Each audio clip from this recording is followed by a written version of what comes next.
Trib Live High School Sports Network is the official video and audio streaming partner of the WPIAL. We broadcast over 2,000 sporting events each year and cover 17 sports in over 170 schools.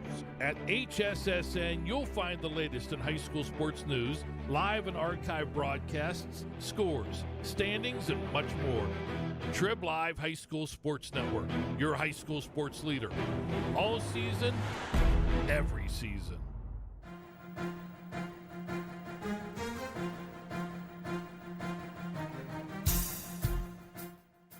This is the Lawrence County SportsNet, powered by LCAT. Gold heading back to Lawrence County. Your home for the County of Champions. Swing and a miss! A no-hitter in the WPIAL Championship game! The Mohawk Warriors have knocked off the four-time defending champion and are champions again. The Shenango Wildcats are the WPIAL champions. Elwood City, WPIAL champions for the first time in school history. Cox with it. Cox all the way in the jam again. The Red Hurricanes storming their way to another title. Swing and a miss. A one-hit masterpiece. Turn. Fake it to Maples, keeping himself, coming near side. Can they hit him? No! He got in! He did! Will he get it? What is the championship? Strike three called. Put another notch in the belt. The Laurel Spartans three-peat. And the Shenango is the 2021 2A Girls Champion. Your voice for Lawrence County sports. The gold ball headed home to Newcastle. This is the Lawrence County SportsNet.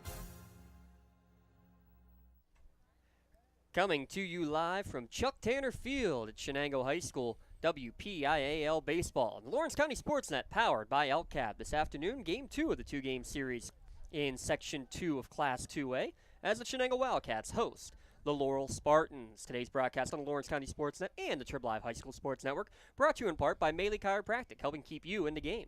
By Luxembourg, Garbutt, Kelly, and George, keeping promises for over 80 years. By the Red Zone, score big at the Red Zone.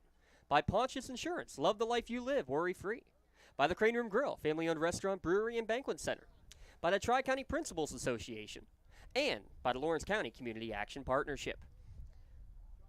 Hi, friends, on a chilly late April afternoon after it was 80 degrees yesterday. Game 2, about 30 degrees cooler here as Laurel travels to Shenango for today's game. I'm James Dotson, Tim Continenza alongside for the ride. And if you're Laurel, you're hoping right off the bat you're going to change things around from what they saw yesterday, the first loss of the year.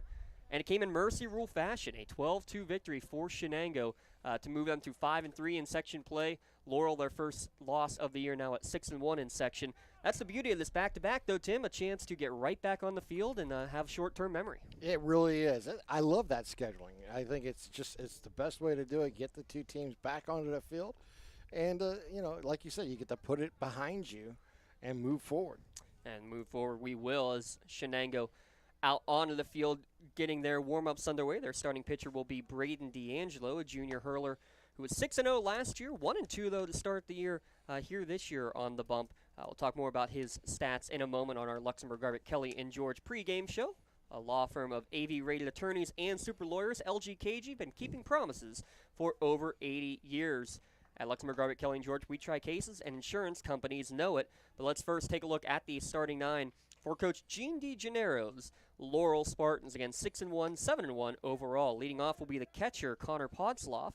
Pitcher Logan Ayers will bat second. The third baseman Cam Calderero hits in the 3-hole, followed by cleanup hitter sophomore Hunter Kabalka. He plays second base. Shortstop Luke McCoy will hit in the 5-hole, followed by left fielder Ryan Tellis.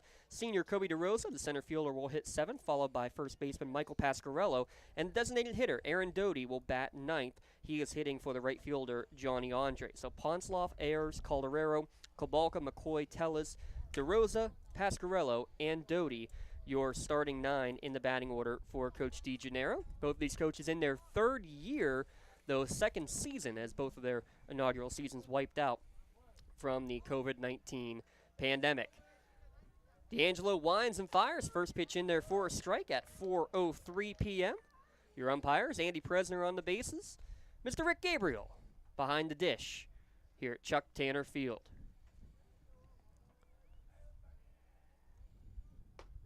This one at the top of the zone catches the top of the zone. 0-2 now the count to Connor Potzloff. The catcher hitting in the leadoff spot actually hit second yesterday, and that's part of the things we want to talk about today too, Tim, about how teams can change even just from one day to the next with that order. Breaking ball for strike 3 and a 3-pitch strikeout to start the day for D'Angelo. Yeah, D'Angelo did a great job setting him up with 2 fastballs, one on the inside corner, one on the outside corner, and came back with the breaking ball and a 3-pitch out.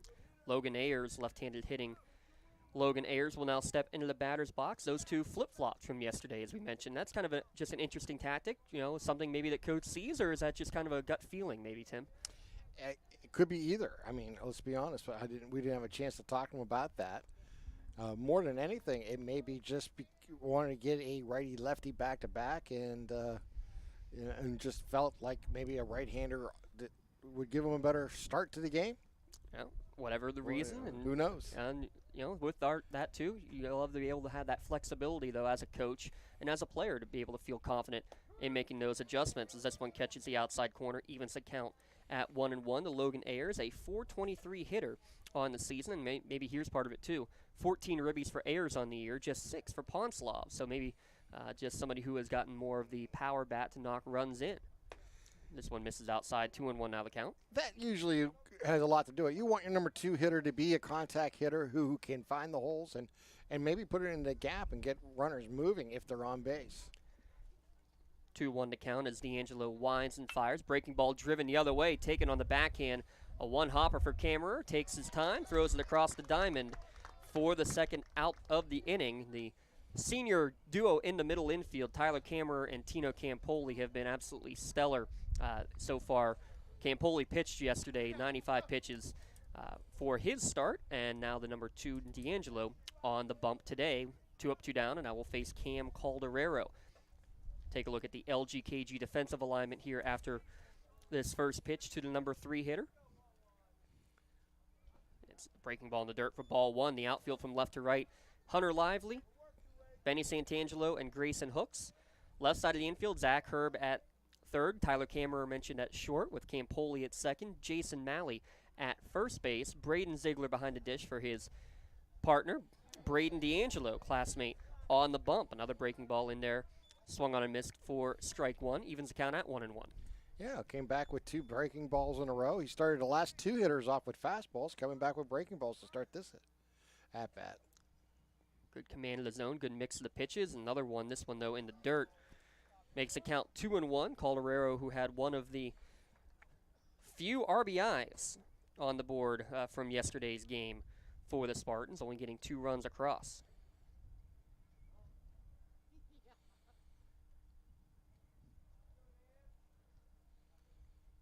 D'Angelo, long time in there, and time called by Calderero and granted by the home plate umpire. Biggest misconception, player can't call time, can only request for time. This one swung on and missed. Deceptively fast fastball there when you have 3 curveballs in a row, Tim. Yeah, it is, and he did get just a nip of that. He actually did foul off according to the home plate umpire. So count now 2-2 here in the top of the first inning. Breaking ball well outside. The count runs full here to Calderero. You can see he's being a little bit more cautious with Colorado than he was with the other 2 that he went straight up. This time he's kind of pitching backwards. Well, team high .565 batting average on the year. Understandably why they're doing so. As this one's fouled off and back to the screen. We'll do it again. He came back with a fastball there, and it was a nice pitch. Actually got it up high, and Cam went after it and just fouled it back.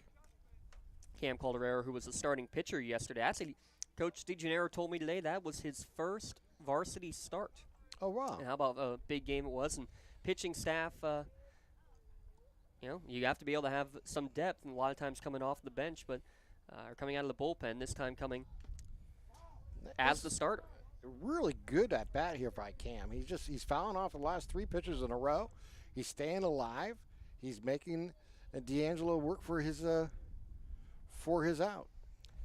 Calderero, who had made 5 appearances on the mound before yesterday's game, but his first ever career start, and pitched a pretty good start. This one drilled towards left field, first hit of the game.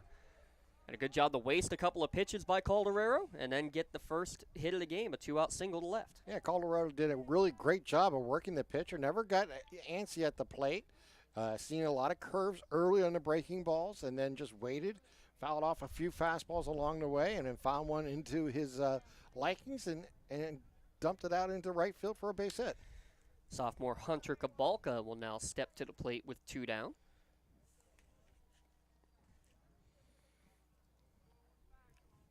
Kabalka hitting .333 on the year. D'Angelo comes set. He starts with a first pitch breaking ball swung through by Kabalka for strike 1.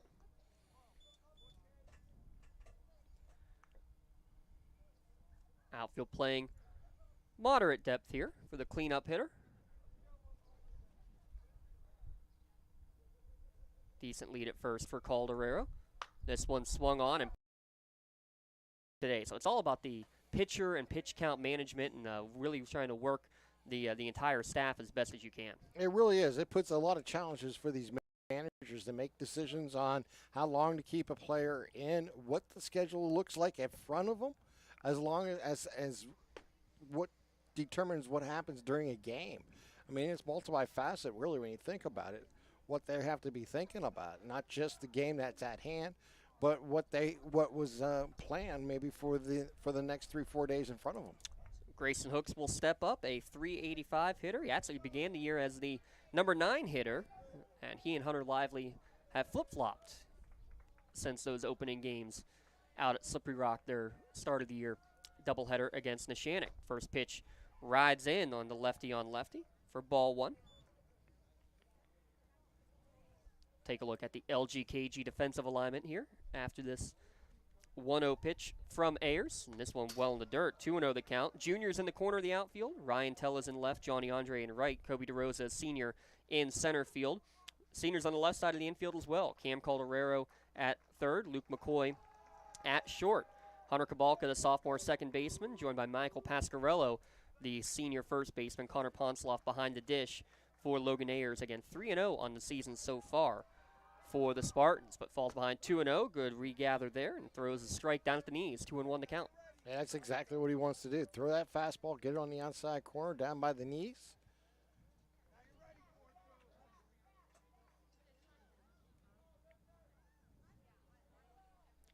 That one just misses outside. Kind of like how Hooks is hanging in there against the lefty. You don't know how often they get to face a left-handed starting pitcher.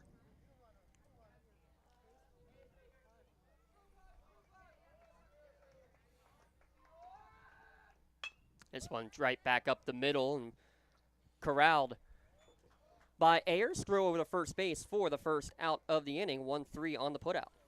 Yeah, just a little tapper right back to Ayers, and he took full advantage, but just threw right over. Took a few steps over to first base, making a nice, easy play, and the first out recorded for the game here for the Spartans. That'll bring up Tyler Kammerer, who had a 2-run home run yesterday to start off the scoring in that contest. 2 runs in the third, and then 5 each in the fourth and the fifth scored by the Shenango Wildcats in that game. This breaking ball slips out of the hands of Ayers. 1-0 the count.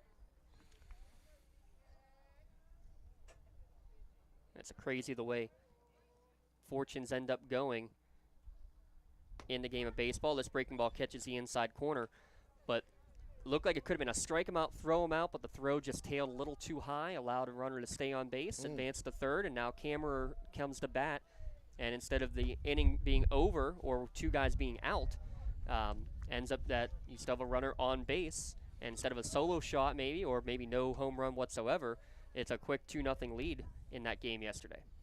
Yeah, it's amazing how they can lay. There's a nice drive. Oh, it's going to hit foul. Breaking ball again on the inside corner, and Kammerer kept the hands back for a while, but could not keep it inside the line. Count now 2-2. But you're exactly right, Tim. It's, little bounces make a huge difference. Oh, it really does. You just make a pitcher make about 5 to 7 more pitches than he normally would in an inning. And not only does it add up for a game when you get a pitch count to worry about, but it also, you may lose, a mile or two on a fastball or a breaking ball, not breaking as much as it would early in the inning, and that would make a big difference. Beautiful backdoor curveball for strike 2. On the black on the outside corner, 2 up, 2 down, go the Wildcats here in the bottom of the first. First strikeout of the game for Logan Ayers, and that is his 27th strikeout of the season.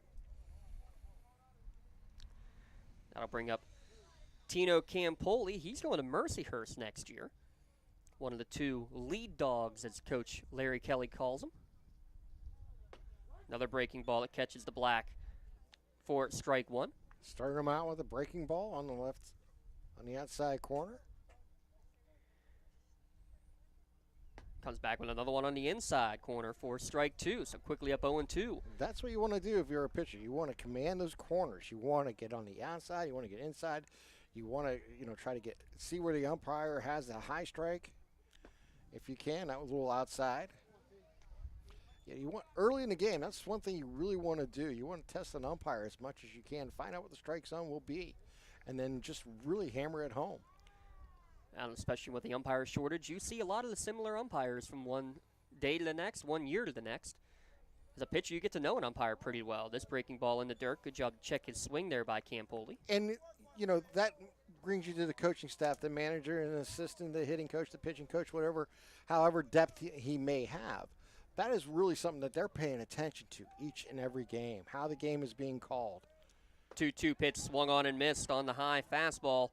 2 strikeouts to end the inning, and the Cats go down in order, 1-2-3. Scoreless after 1 here from Chuck Tanner Field. Back in a moment on the Lawrence County SportsNet, powered by LCAP. For 20 years, Melee Chiropractic has treated athletes of all ages to help them get safely back to the top of their game. Melee Chiropractic has 3 full-time doctors in their office, and all 3 are former area athletes who have had to battle injuries throughout their careers. They want to help you get safely back on your feet. But more importantly, help stop the injuries before they happen. Prehab before you rehab. Attention all high school student athletes. During your sports season, a $25 visit to the Melee Chiropractic office includes an adjustment and/or all therapies necessary. From the athletes of tomorrow to the weekend warriors and everything in between, let Melee Chiropractic keep you in the game. For more than 120 years, people have relied on Martindale Hubbell's preeminent rating to select their attorneys. If you've been involved in an automobile accident, you should do the same. At LGKG, we have been preeminently rated for over 40 years. The man, the myth, the legend, Lawrence Kelly, commonly known as Larry Kelly, the head coach of Shenango and proud sponsor here with us on the Lawrence County SportsNet. But I'm going to have to take a little dig at him because was not aware that it was a designated hitter that was being used. So apologize, Jason Malley not playing first base. He is the designated hitter, Adam Bryant, standing out there on first base. And, even with, any of these coaches, experienced coaches, new coaches, always go and I double check, and I saw number 5 at first base. I didn't see the 2 in front of the 5, though, there, Tim. It is 25, Adam Bryant playing first. We apologize for that. Squaring the bunt, nice. And that's going to be a foul ball. Oh, he's going to call him out. Going to say he touched the ball, I think, as he went out of the the box. Yep, that's exactly what the call was. So 2-3 on the putout does not even happen. It's going to be a bunt attempt from McCoy, but it did. It hit off of the bat twice. So it was just 9 unassisted. I'll tell you what, we had the perfect view of that one. Excuse me. Yeah. He said he left the batter's box, and then when he did, he stepped on the ball. Or the ball hit his toes type scenario, and once you're out of the batter's box, you are fair game. If you touch the ball, you are out. And not only that, but just the fact that he was holding the bat while he was out of the box. I think that's what it was. I think it hit the bat twice, Tim. Ah, okay. And now something being Someone said. getting clarification of what's going on. No, that's a fan who's that's saying what I'm something. saying. Well, he's gonna be getting clarification from the parking lot here. I was going to say he's going to have to watch from the rooftops from somewhere else. So for the first out of the inning on the attempted bunt, that'll bring up Ryan Tellis, the left fielder. A good idea. I like the idea from McCoy on that one. Just unfortunate on the bounce. was unable to get the execution. That's just a little outside on that one. But, yeah, never a bad idea to challenge defenders, either on the corners or the pitcher or the catcher, to make a play, and especially if you have the speed and the ability to lay down a nice bunt. That bunt there, that attempt that he made, unfortunately just kind of died right in front of him and led to what happened. 2-0 to count. I mean, I don't know. Does Luke McCoy have speed? This one drilled down the line. Will it stay fair? No, it will hook foul off the bat of Ryan Tellis. 2-1 now the count. Tellis, who was 1 for 1 with a ribby yesterday. Count now at 2-1. Saw McCoy getting plenty of action all through the football season. Great year for the Laurel Spartans on the gridiron. 3-1 now the count. Great year for the Cats as well. Yeah. It was a rough end of the regular season, but came right back with a huge upset win in the first round of the WPIAL playoffs. So love seeing these multi-sport athletes making their way from the gridiron to the court and now onto the baseball diamond as the count runs full to Tellis. It's amazing how the season just rolls along and the athletes continue to play, isn't it? Oh, absolutely. Love seeing those three-sport athletes, especially. Got one in the on-deck circle for the Spartans in DeRosa as this one's popped foul down the first base line. Bryant running out of room. Count will remain full with one down here in the top of the second inning. Two teams that are ranked or near ranked in the Trib Live rankings. Laurel coming into this week was ranked number 5, and Shenango had just been bumped from those rankings. So it's like unofficially number 6 in Class 2A right now, doing battle with the number 5 team Laurel. Payoff pitch, called strike 3. Ball gets away though from Ziegler. He'll re-corral, throw it down to first base in plenty of time to complete the strikeout. Yeah, never panicked behind the plate. Just grabbed the ball, looked down the first base, threw it on the left-hand side of the bag, so made it nice and easy for your first baseman to handle and record the out. And that's all about communication between the catcher and the first baseman. Inside, outside, did a great job of it. 2 up, 2 down yet again. And now that brings Kobe DeRosa into the batter's box. Three-sport athlete he is, and he drives this one the other way, but it hooks right into the glove of Grayson Hooks out there in left field to complete the 1-2-3 inning. Back in a moment, still scoreless here from Shenango High School on the Lawrence County SportsNet, powered by LCAP. When the high school season heats up, make sure you have the best gear to support your school. Head to the Red Zone on Wilmington Road in the Shannon for all your county sporting apparel needs. From sporting goods to custom apparel to embroidery and more, the Red Zone has it all. Quality gear for all 8 schools in the County of Champions. Stop by and enter the Red Zone or visit them online at theredzonesports.com. Score big at the Red Zone. Just like going to the doctor, our homes need a checkup too. If your home is not properly weatherized, you could be at risk for symptoms that cause unhealthy ailments and higher utility bills. The Weatherization Assistance Program is the key to reducing utility costs and increasing comfort in your home. Services include an in-home energy audit to inspect your furnace and hot water tank, check for air sealing around windows and doors, and ensure adequate insulation and ventilation. Learn more at lcap.org or call the Department of Healthy Homes to get your checkup today. I think the key to any attorney-client relationship is trust. My father told me a long time ago, the definition of personal integrity, it's really simple. Do what you say you're going to do. At LGKG, we've been doing that for over 80 years. Shenango will send up the 4, 5, 6 hitters here in the bottom of the second inning. Scoreless between Shenango and Laurel. 12-2 the score yesterday. Shenango in mercy rule fashion. Defeating Laurel and just barely beating the rain. Though it definitely has soaked this field. The dirt very wet, very soggy down near the baselines, down near the outfield fence, Tim. But we're playing ball. Yeah, it absorbed enough. Yes. That's the bottom line. First pitch on the outside corner for strike 1. Logan Ayers, 2 Ks in the first inning. Now facing the Junkyard Dog in Zach Herb. Another great pitch on the outside corner. So 0-2 to count. Give me a story behind the Junkyard. I never officially got one. That's just one of the many nicknames that Coach Kelly has come up with his players. Lead Dog, Junkyard Dog. For a team of cats, there seem to be a lot of dogs on this team. I was going to say, yeah. This one misses upstairs. 2-1 now the count. Or, excuse me, 1-2 the count to Zach Herb. And this Cat team has some dogfight in them, huh? Oh, you saw plenty of it last year. Zach Herb, probably the junkyard dog because of his mentality as the closer of this team. But doing it at the plate, too. 429 hitter on the season, moves up into the cleanup hitter spot today. After going up 0-2, count now runs full after 3 straight balls thrown from Ayers. Yeah, Ayers was just a little low on that last one. It was over the plate, but low. Didn't miss by much. Now the payoff pitch. And that one's going to hit the ankle. Yeah. And he tries to get up, and he's gonna give a hard 90 down to first base. Well, it would have been ball 4 if he could have got out of the way, but and either way, he is on base, and that was something that, talking with Coach DeGennaro, said that was one of the big innings. All started with a leadoff walk, and that's how it goes. You cannot give extra at-bats to any team, especially one as quality as what the Shenango team has been the last 2 years. And now let's see what they will have in store with left-handed hitting Braden D'Angelo swinging today. Yeah, that's the key. I mean, strike one. In every sport we talk about, it's extra possessions, it's extra at-bats.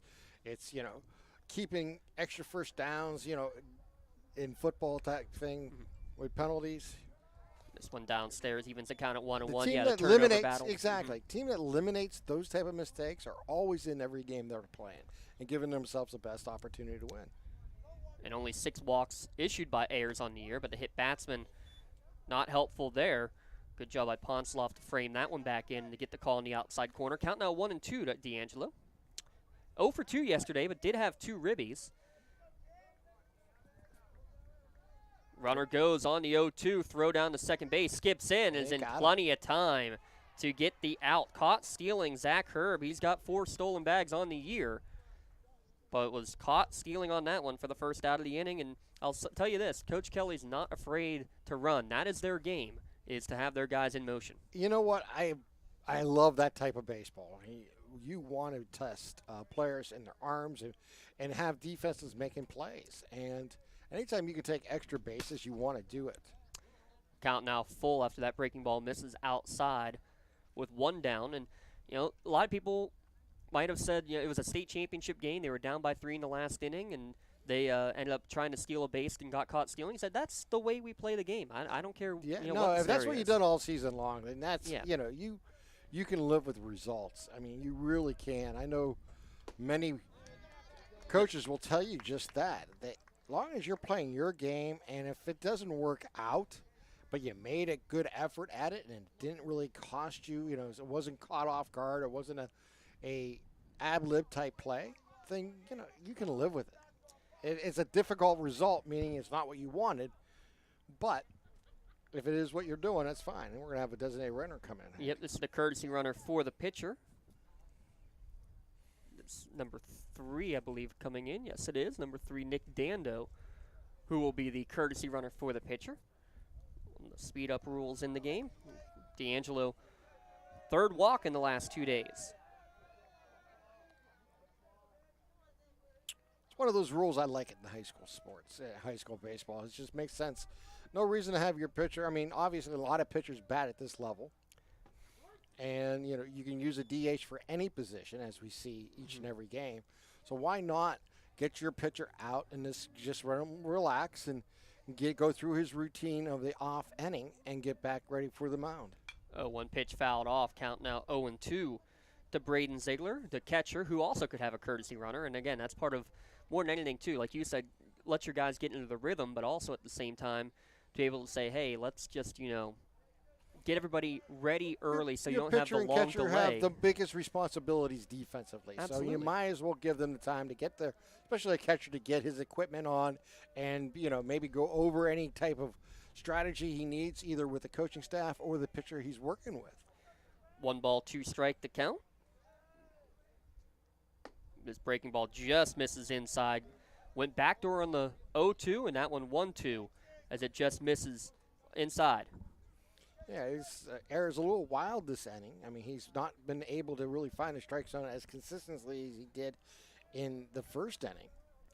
Ziegler, who more of an RBI role this year, moving himself up in the order from where he was last year, fouls this one off. Count remains 2-2.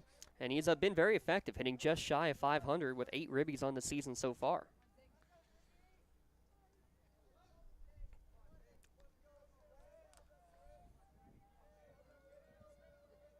See if they run here on 2-2.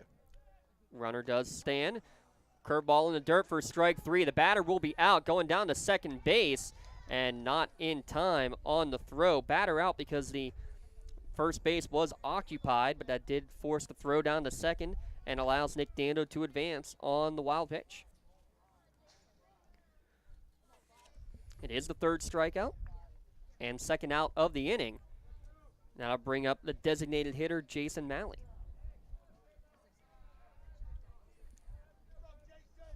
Sophomore who served as a pinch hitter yesterday.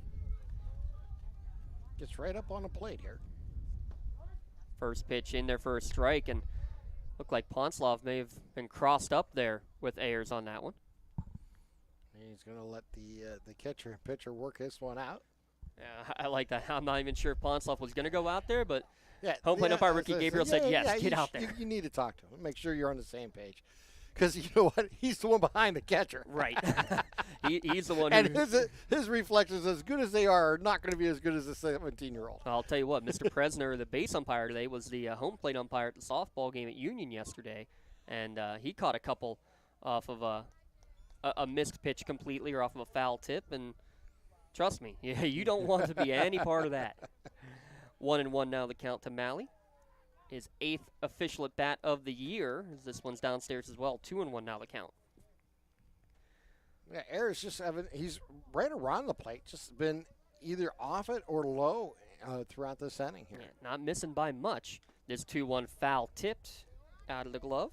Count now 2-2 to the designated hitter. One of the 3 sophomores in the lineup. 2 seniors, 4 juniors, and 3 sophomores. Actually, 3 seniors with the first baseman out in the field, Adam Bryant. Ayers kicks and delivers. Backdoor breaking ball for a called strike 3.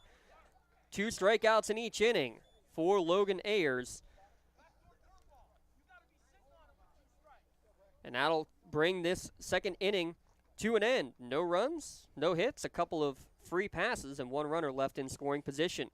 We've played 2 here at Chuck Tanner Field, scoreless between Shenango and Laurel on the Lawrence County SportsNet, powered by LCAP. Whether you're hosting a big party, it's family dinner night, or you just need a place to go and watch the big game, the Crane Room Grill is the place to be. Need that something special for your upcoming event? Ask about the CR Brewing Company's custom brewing options to give your big day that personalized touch that your guests will never forget. Visit craneroom.com to see their full menu, or call in your takeout order now at 724-656-1553. The Crane Room Grill and CR Brewing Company, a winning combination. Cold winds blowing, temperatures dropping, and snow is beginning to fall. And then your furnace goes out. LCAP's LIHEAP Crisis Program is here to help. If your furnace is blowing cold air, not turning on, or not reaching the desired temperature, help is right around the corner, whether it needs fixed or replaced. For information, call the Department of Healthy Homes at 724-656-0090. LCAP's Healthy Home programs are the key to safer living. When a team needs to discuss their next move in a big game, Coach calls a timeout. When you need to discuss your next move after your latest life endeavor, let Ponce's Insurance be your coach. At Ponce's Insurance, how we serve you is as important as the insurance we provide. Protecting those you love, the business you built, and the things you've earned. That's our job. At Ponce's Insurance online at poncesinsurance.com.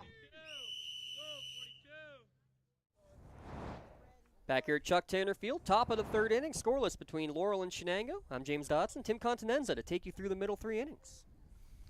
0-1 pitch here coming from D'Angelo.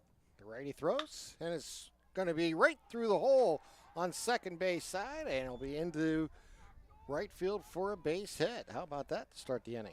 Good swing, just out of the diving reach of Tino Campoli. And actually, you know what? With the English on the ball, looked like he almost overdove it. I think it might have kind of got under the glove back inside of the arm, but a leadoff single, second hit of the game for Laurel. And again, leadoff batters getting on base. That is what's key. Aaron Doty now at the plate here for Laurel. Pasquarello will take his lead at first. Here's the pitch. They're going to square, and they're not going to throw behind the runner, who took a few steps down the line. The ball's outside.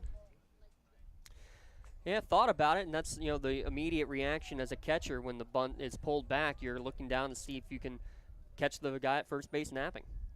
Here's the pitch again. They're going to get the bunt up. It's up and high. It's caught by the third baseman on a diving catch.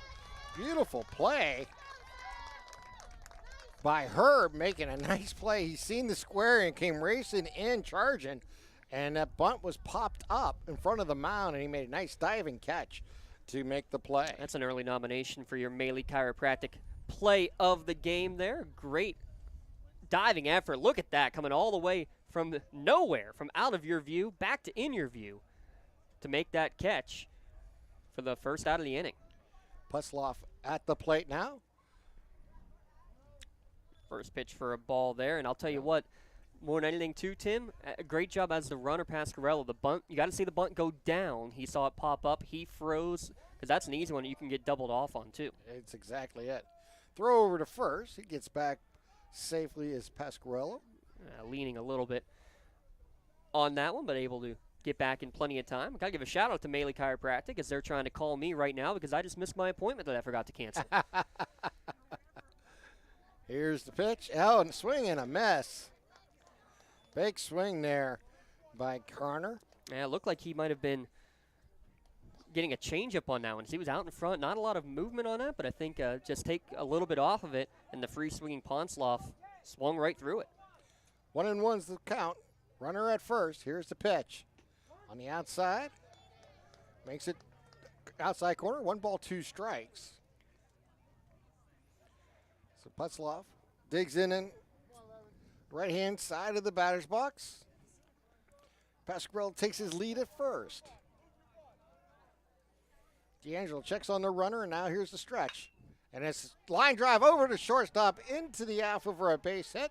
Pasquarello will turn second and head for third. Runner will follow and go to second base. Relay there is in time for the out. Great job. Ponsloff thought the throw was going to third base, but a good job by Lively in left field to just get it to a cutoff man, and then great communication to get that out going to second base. So instead of runners on the corners, first, again, good job from Pasquarello to go first to third on the soggy outfield, but then trying to get to second base, trying to stretch that single into a double. Ponsloff will be tagged out. Beautiful relay all the way through. So I'll put Pasquarello at third with 2 outs and Ayers at the plate. Here's a chance to help himself here, though, with 2 down. Yes, it is. Here's the pitch. Swing and a drive down this line, and it's going to hit foul down the right field line. Now, how many of those have we seen already for Laurel? Hard hit balls down either the third or first base line that have just drifted foul by a few feet. So Logan Ayers, as you mentioned, the pitcher.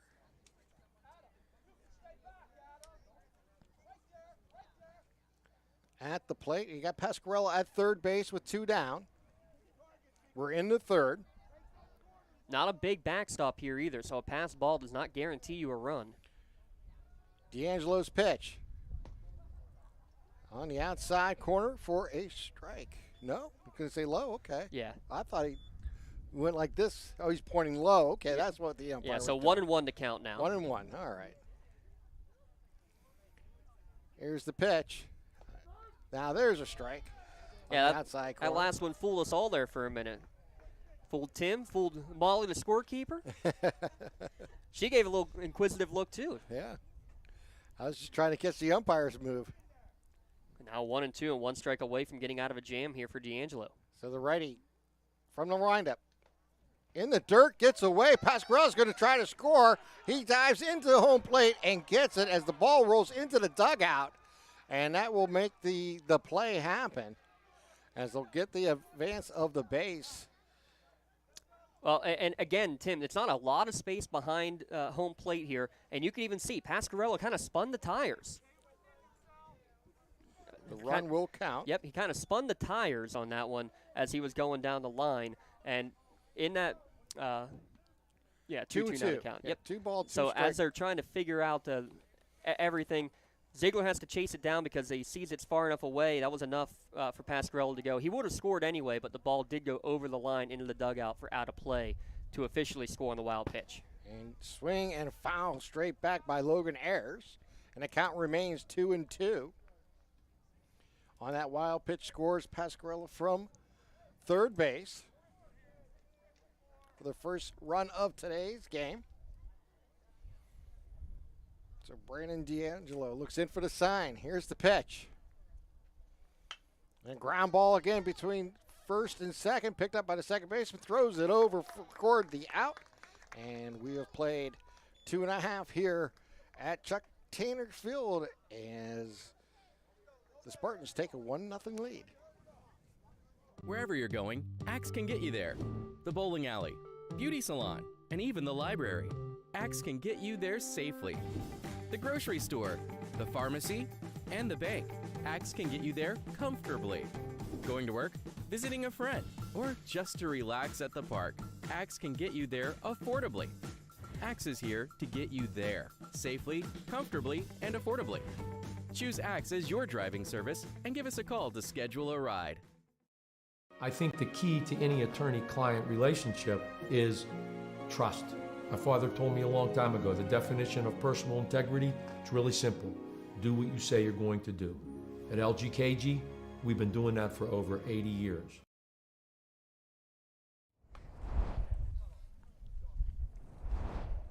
Bottom half of the third inning as Laurel has taken a 1-0 lead here. As we have Santangelo, Lively, and Hooks due up here for the Wildcats. 8-9-1 hitters due up, and so busy talking about the potential nomination for your Maley Chiropractic Play of the Game there, Tim, that we completely forgot about our Maley Minute in the middle of the third inning for our softball update. So you know what? We'll just put a postponement on that. We'll do that in the middle of the fourth inning. Kind of play by the edge of our seats here a little bit. Yeah, it's all right. Even though we are standing up here. You can do it during the inning here as we if you have some information you want to pass it along. We'll take a look actually during this inning. How about this? I'll throw in some of the other baseball scores, and we'll save that Maley Minute, the softball update coming up at the end of the next inning. Sounds like a plan. Santangelo digs in at home plate. Here we go. First pitch is over the inside corner for a strike from Logan Ayers. That was pitch number 39, by the way, if you're keeping count at home. Getting towards that 100 pitch limit. Lefty throws and gets a swing and a miss again. 0-2. As Ayers picking up the pace here in this inning. Yeah, I like that as a pitcher. Work ahead, work well. They're going to get a baseball switch, it looks like here, the 0-2 count. And something about the way that ball came through. That maybe it got scratched up when it might have been the ball that went into the dugout earlier. Well, either way, home plate umpire Ricky Gabriel says that ball's done. Get rid of it. Outside, ball one. 1 ball, 2 strikes here from Logan Ayers as he enters his third inning of pitching here for the Spartans. Santangelo looking for his first base hit of the year, actually, Tim. He takes it on the inside corner, just off the corner. Yep, just down, says the home plate umpire, as Ponsloff was ready to gun it down around the horn. So 2-2 pitch here from Ayers. Outside, ball 3. We've now run out the string.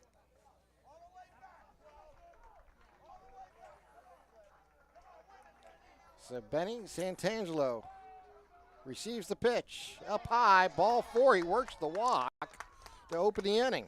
And that was, again, a case where he was up 0-2 was Ayers. Had a couple that didn't miss by much and able to work that walk as Santangelo. Mentioned no hits on the year, but he has gotten on base plenty of times. And he's got 3 swiped bags to his name, so don't be surprised if he could be off and running. He takes his lead over at first. Ayers will work out of the stretch here to Lively. Lively looks to square and pulls it back, takes strike one. Like this, the first time through the order, Logan Ayers first pitch strikes on 7 of the 9 batters he has faced. That's what you want to do. That's exactly what you want to teach. Get ahead of it, hitters. So the lefty throws. Ground ball to second base. Slowly hit. They'll throw over to second. Did they record the out? Yes, they no. Safe. He's saying the shortstop came off the bag when he received it. And I think he actually beat the throw, to be quite honest with you. I think you can just call that a fielder's choice. I think that's what Coach DeGennaro just wants to ask. Is it that he beat the throw, or is it that he pulled him off? Because did not see a signal. Yeah, usually they do both arms to show that he kind of moved away from the bag. I think he just beat the throw on a fielder's choice. That was a slowly hit ground ball. And in the process, when they picked that up. Coach DeGennaro can't believe it, but that's what the call was made. Yeah. When Kabalka picked the ball up, he pivoted and threw to second, but it was a really slow ground ball and play, in front of him. He thought he could get the lead runner, went for that out, and I believe we just had Santangelo beat the throw. Yeah, and with that, too, now you got 2 on, nobody out, top of the order up. So outside, they're going to say, they're going to say he offered at that pitch. Yeah, strike one. Did not pull back in time. I agree with that. He's running through the box and did not pull back until too late, so that will be strike one against Hooks. He'll get the sign from Coach Kelly down at third base. So Angelo at second, Lively is at first. With nobody out. 0-1 pitch. And he going to get the bunt down. No, it's going to foul it back. And it will be at 0-2 now. And on both of those, more than anything, if you're at this point, you're trying to bunt runners in the scoring position. You're not trying to bunt for a hit. But the way it looked there for both of them, Hooks didn't have his feet set. He wasn't squared all around. It was like he was trying to bunt for a hit. And maybe that was what the call was. But, my thought would be scenario is right now you want to be just trying to get a bunt down. Swing and a miss by Hooks. And he'll go down on strikes here in the third inning. And that's a big strikeout right there because you got 2 big sticks coming up right now in Kammerer and Campoli. Getting that first out, absolutely huge. Yeah, and really preventing him from getting the bunt down to move the runners. So the runners still at first and second. So we've now seen both teams have trouble getting a bunt down. Ayers on pitch is outside, ball 1. Kammerer, who's heading to Chipola College down in Florida, one of the top baseball programs at that level in the country. Yeah, it's the Sunshine State, huh? You don't have to deal with this weather. Yeah, I'm sure he is looking forward to that. Just glad to actually see him on the field because he took a wicked ground ball in their game against Southside off the face. They weren't even sure he was going to be ready to play for this series, and he's come to play. Ground ball right at third baseman, picks it up. He'll tag the runner and get the out there. Great awareness by Calderero, almost like a catcher, which I do believe he has some catching experience, actually, Tim, but he stays in front of it, knocks it down, and the awareness knowing that there's a runner coming towards him to be able to make that tag out. He fields that cleanly. He can throw to second because that's the way his momentum's going, and he can get a double play. But with that, he knows the runner's there. He gets the lead runner. Great play all around from Calderero. Campoli at the plate now. Takes on the outside corner for a strike. 2 down now. Runner at still first and second after that fielder's choice out. So Ayers trying to work out of a jam. The lefty throws. Swing and a miss on the breaking ball. Nice pitch on the inside corner. And now after 2 guys on base to start the inning, Ayers just 1 strike away from potentially getting out of the jam. Here's the pitch. Outside, ball 1, 1 ball, 2 strikes. So the lefty working from the from the third base side of the mound. And you see both pitchers doing all they can to get that hole the way they want it. Here's the pitch. Swing and a miss on the inside corner. Strike 3, and Ayers works out of a 2-man jam here to start the inning. No runs, no hits, a walk, a fielder's choice on reaching base. But those runners are both stranded, Tim. big jam the work out of there for the Spartans and for Logan Ayers. Huge play there. So 1-0 as we still have Laurel leading Shenango. You're watching lcsportsnet.com, powered by LCAP. Cold winds blowing, temperatures dropping, and snow is beginning to fall. And then your furnace goes out. LCAP's LIHEAT Crisis Program is here to help. If your furnace is blowing cold air, not turning on, or not reaching the desired temperature, help is right around the corner, whether it needs fixed or replaced. For information, call the Department of Healthy Homes at 724-656-0090. LCAP's Healthy Home programs are the key to safer living. When the high school season heats up, make sure you have the best gear to support your school. Head to the Red Zone on Wilmington Road in the Shenango for all your county sporting apparel needs. From sporting goods to custom apparel to embroidery and more, the Red Zone has it all. Quality gear for all 8 schools in the County of Champions. Stop by and enter the Red Zone or visit them online at theredzonesports.com. Score big at the Red Zone.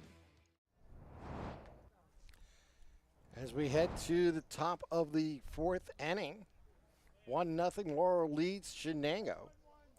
As we have Calderero, Cabalca, and McCoy due up here for the Spartans. 40 pitches thrown, if I got my count right here. Thank you, Game Changer. Yes, 40 thrown for D'Angelo so far. Ayers has thrown 56, so even though Shenango trails in terms of the score, they have been effective with getting guys on base and getting deep into counts. That Ayers is going to have a tough time to be able to throw a complete game. On the inside corner, strike here for D'Angelo. I think this is a big inning for the Spartans, though. 3, 4, 5 hitters. You already have a lead in this game, trying to break the game open a little bit. Calderero takes outside, makes it 1-1. The other games in this section, the Shannock is hosting a doubleheader today against Summit Academy at 5 and 7 o'clock for their senior night festivities. Riverside won their game yesterday 14-3 over Southside Beaver. They'll play game 2 today at Riverside at Ole Astro Field. Outside on that pitch, makes it 2-1. That's assuming all the games are in. Already have word of one cancellation. Union, who defeated Cornell yesterday 22-3. Their field not playable this morning, so they will, or this afternoon I should say, so they will push that game back to Thursday, we have been told. So D'Angelo winds and throws. Foul straight back by Calderero.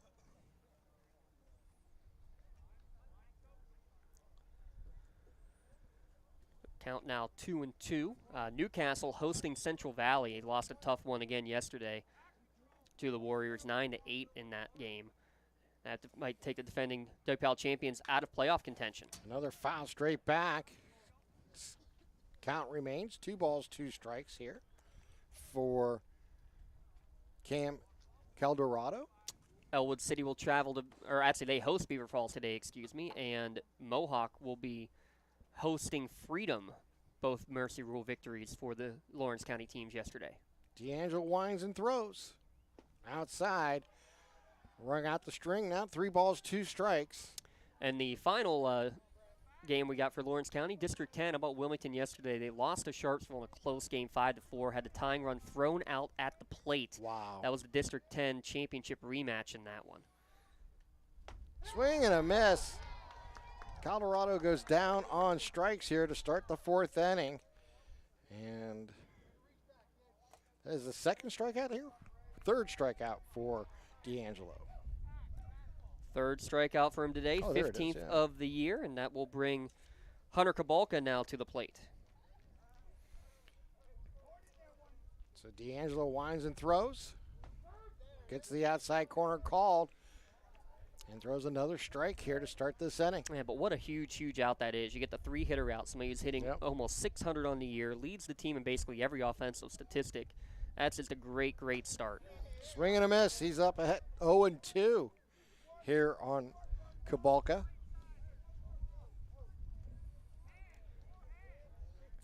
Braden D'Angelo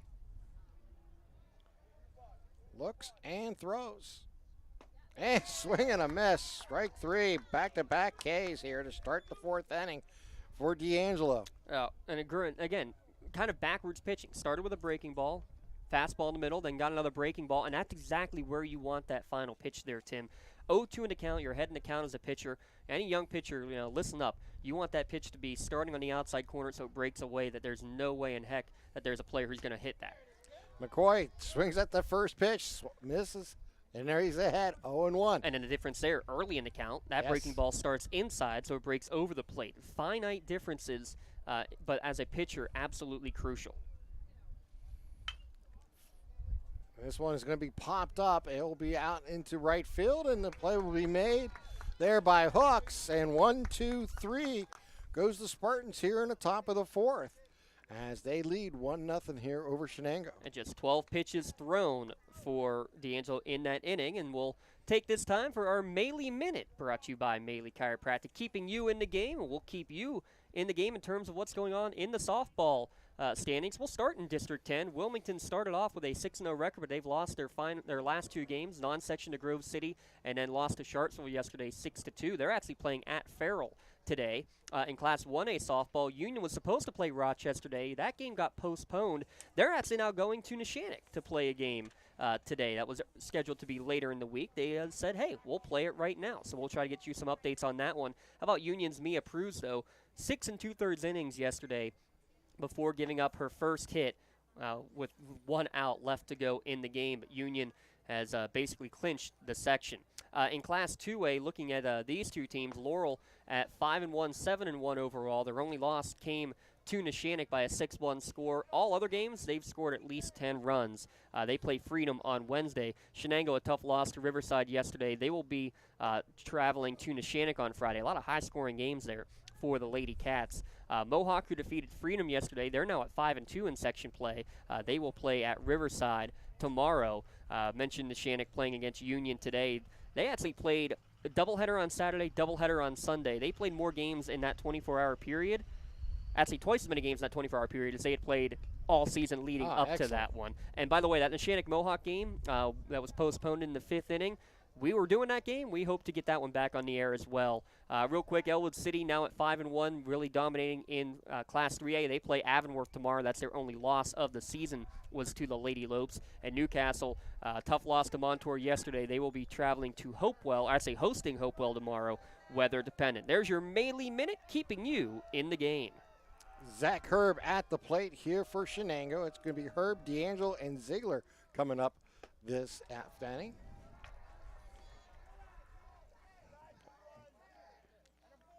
It's 2-0 now, the count. Here's the pitch. Outside again, ball 3. Well, so Ayers falling behind the opening hitter here in Herb.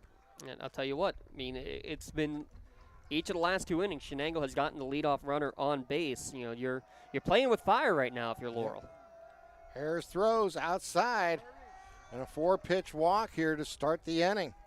And second time that Herb has made it on base the easy way. Well, it looks like we're going to have a pinch runner coming in for Shenango. Looks like it's number 14, Sam Patton. So Patton will take over at first running. Ayers will now go to the stretch here against D'Angelo.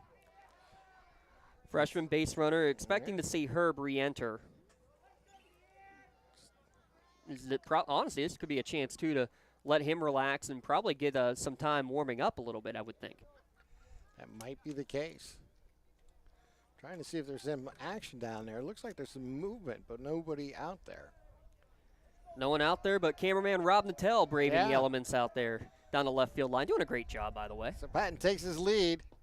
And the ball's going to be over the plate, but low, gets by the catcher, and he'll advance up to second base on the wild pitch. Man, they call it a pass ball. I think that's one of Ponslov.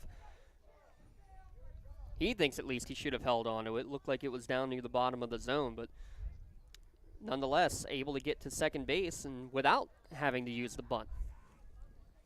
So Patton takes his lead at second. They're going to square and going to be on the outside corner for a strike. I'll even up the count at 1 ball, 1 strike. So lefty Logan Ayers entering his 4th inning here. But now over 60 pitches thrown now. And there's a line drive right up the middle, and the center fielder, DeRosa, comes in and makes the catch.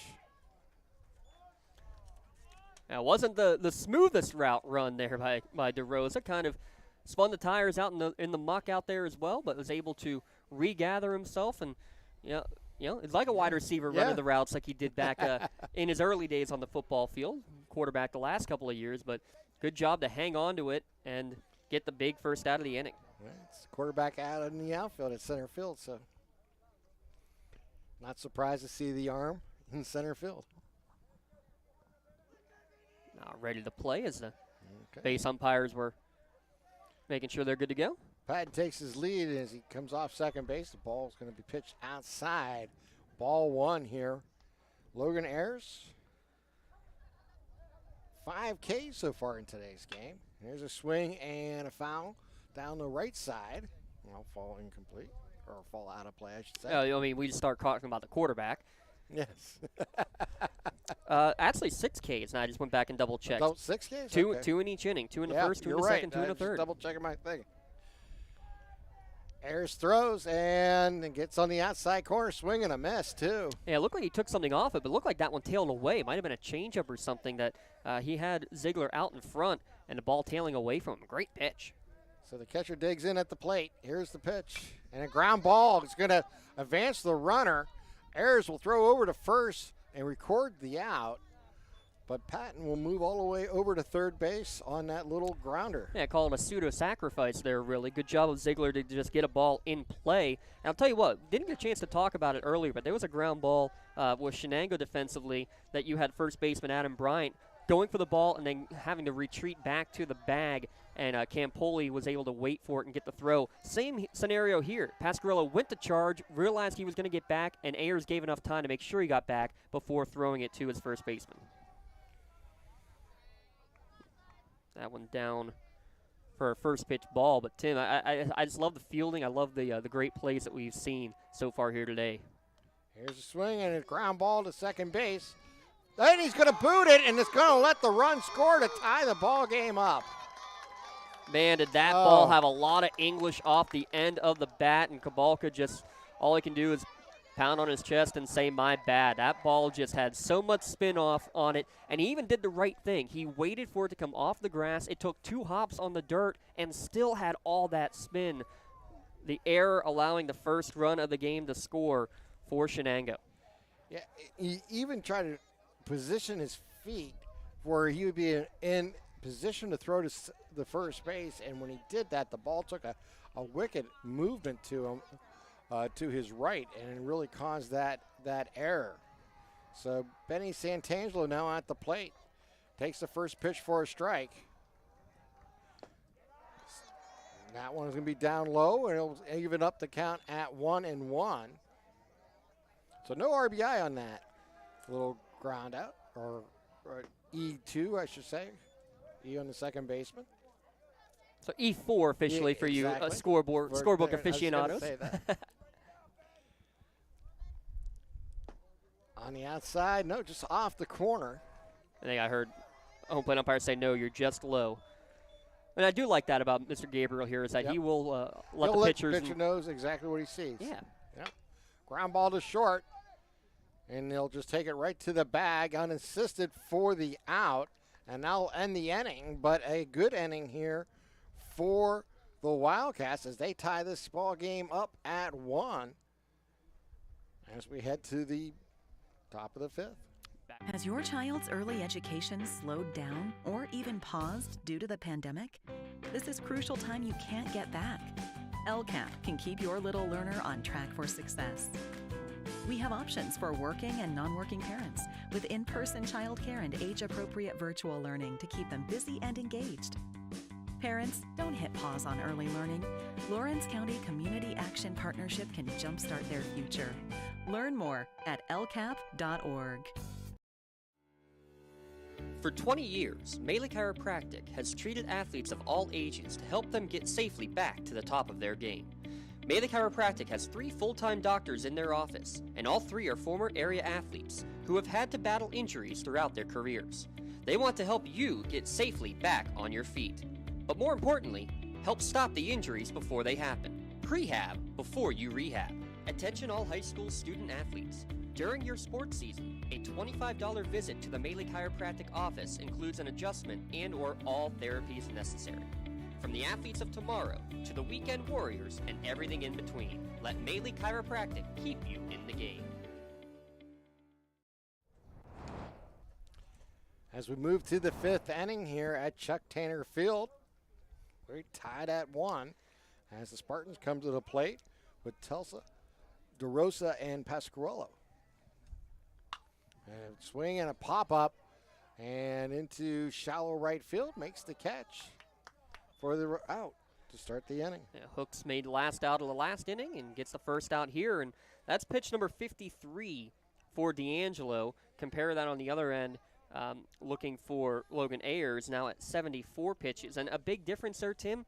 By my count, that's the 4th at-bat that Laurel has put a ball in play on the first pitch of the at-bat. That's huge. Just pitch it to contact. D'Angelo winds and throws. Another first pitch swing in, and another fly ball to center field this time. And center fielder's there to record the out was Santangelo. Yeah, tracked that one nicely, did Santangelo. Off the bat, I thought that one was going to be going a lot further there off the bat of Kobe DeRosa, but 2 pitches, 2 outs. There's a steak dinner on the line right now.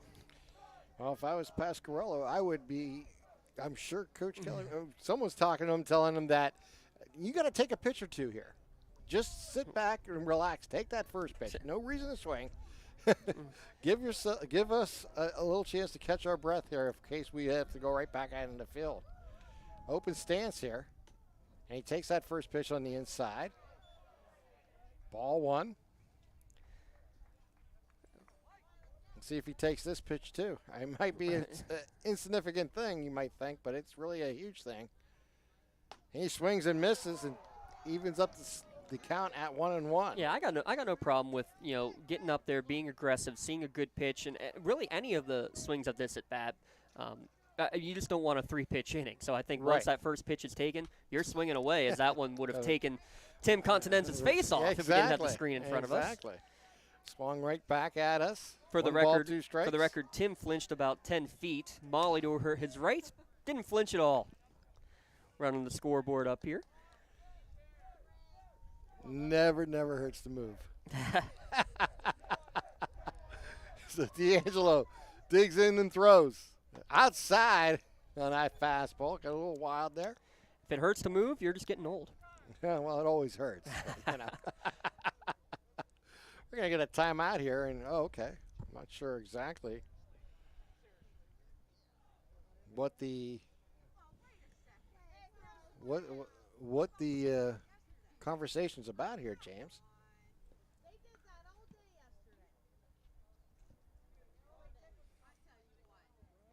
Was one of the players coming out of the No, I think there was something specific being said in the dugout. Oh, okay. And both of these coaches, when I've talked to them, have said, it's always going to be a heated rival. Well, anytime you got 2 Lawrence County teams, and you want the players to be excited and maybe going, but there are certain things that cannot be said. And if there is anything directed at a player on the other team, that is what is immediately you want to be shut down. And I think that's all that was being requested there from Coach DeGennaro. The 2-2 pitch. Swung and right back at us again. I jumped on that one. So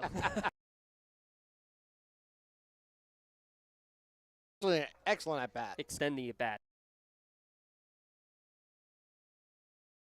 Fouls off another one, spoiling another pitch here from D'Angelo. Yeah, already 6 pitches thrown in this at bat. So yeah, those are huge. I mean, when you get the first out on the first 2 pitches of the inning, to get up there and to battle like this, no matter what the outcome of this at bat, it really, you got to be impressed with Pasquarello the way he from the open stance. Here's the pitch, outside, takes ball 3.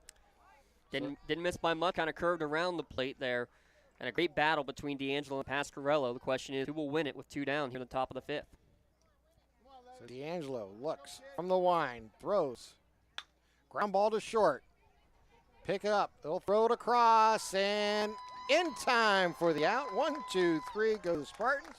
We are tied at 1 through 4.5 innings of play here from Chuck Tanner Field. You're watching LCSportsNet.com, powered by LCAP.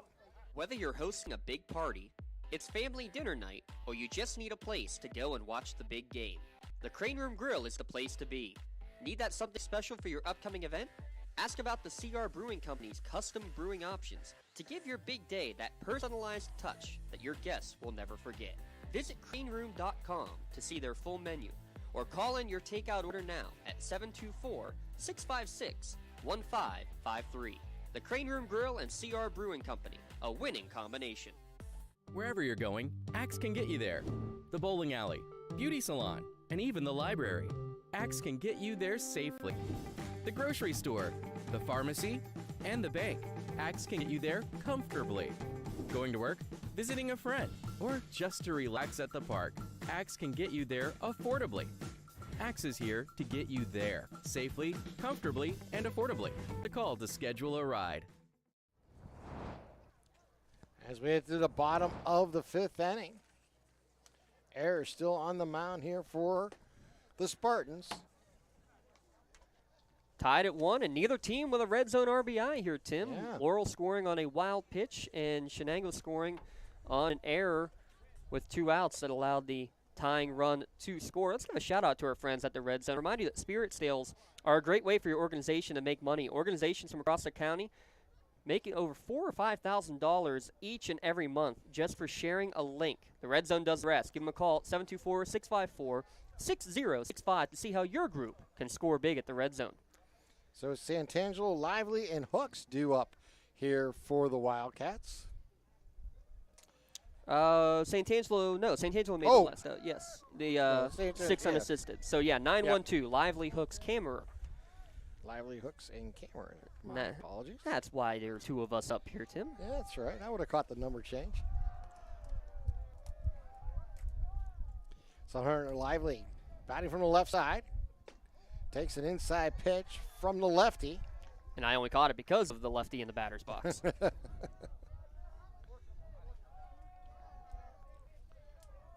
Here's the pitch. And that'll be on the outside corner for a strike to even up the count at 1-1.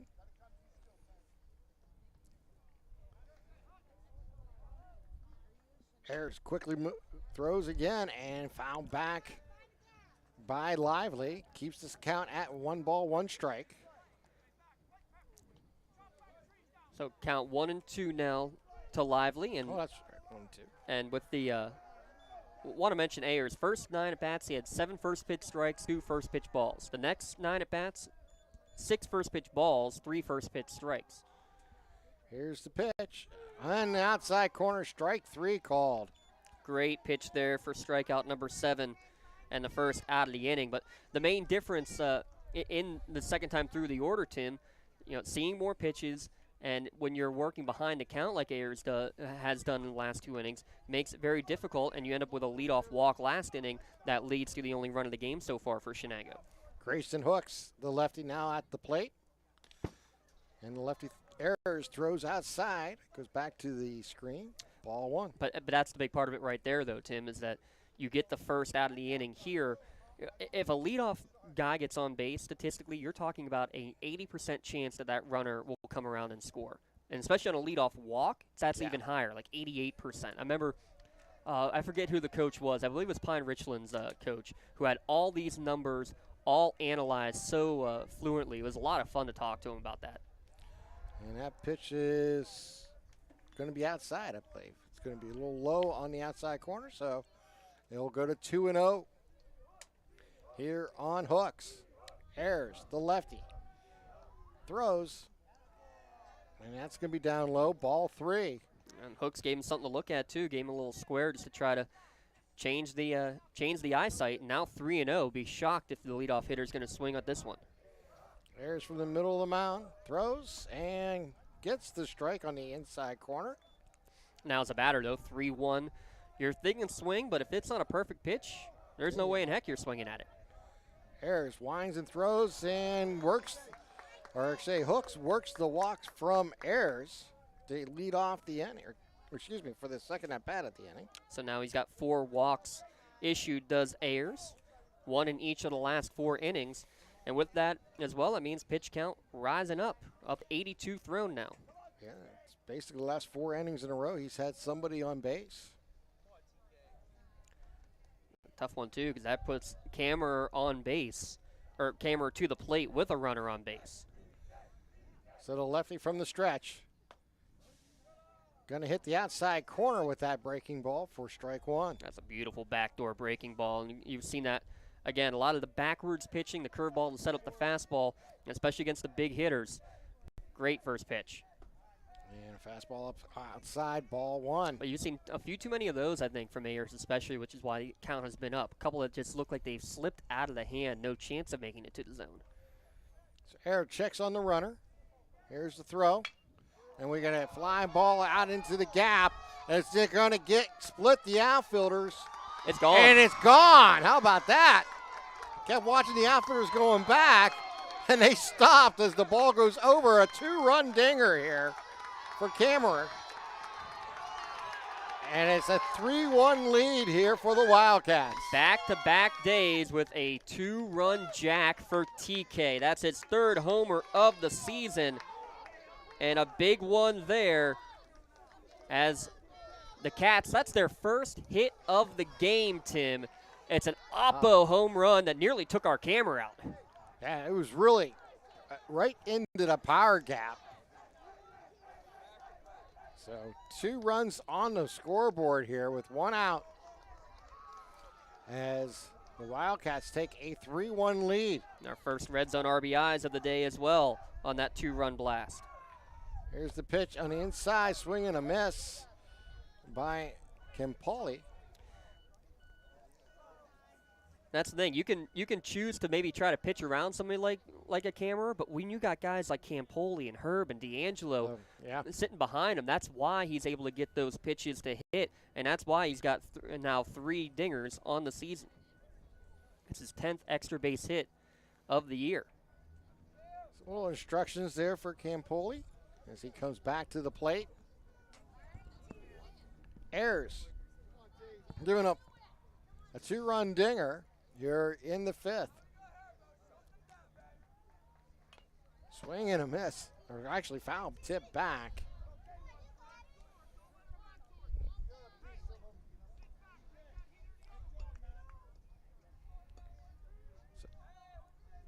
So Logan Ayers from the windup.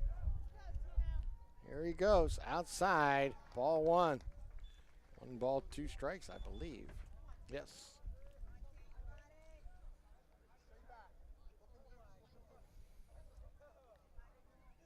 So Ayers, the lefty throws up high, leaving the count at 2-2.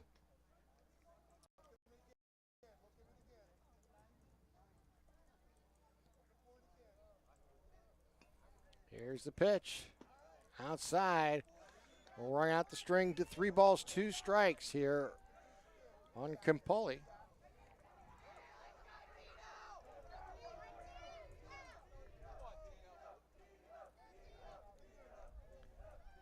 His teammates chanting his name, Tino. And he works the walk. Didn't miss by much on the backdoor curveball. But the home run sandwiched by a pair of walks, and that'll bring Zach Herb back to the plate. So Zach Herb, the 3rd baseman, was hit by a pitch earlier and walked, but on base a couple times. But still looking for his first official at bat.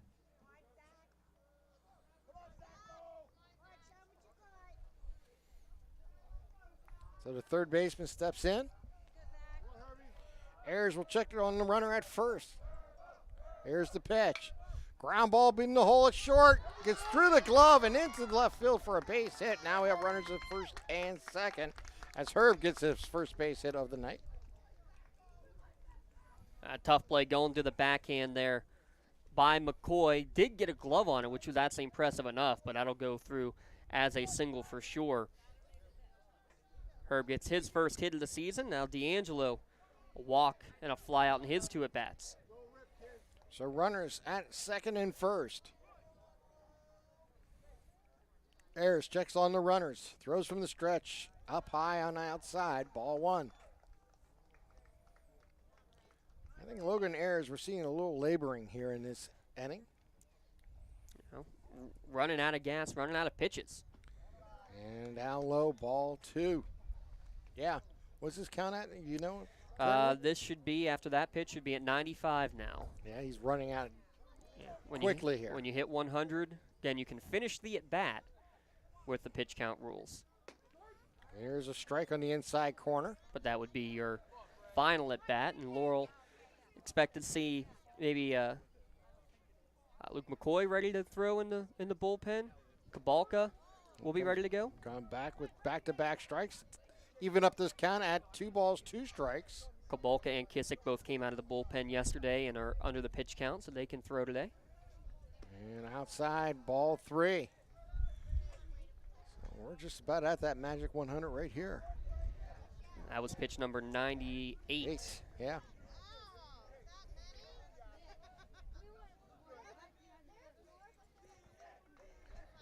Here's the pitch from Ayers.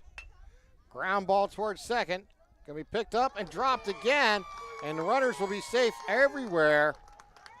As unfortunately, another error at second base will keep this inning alive. As Kabalka couldn't handle it. Kabalka trying to go real quick with those hands.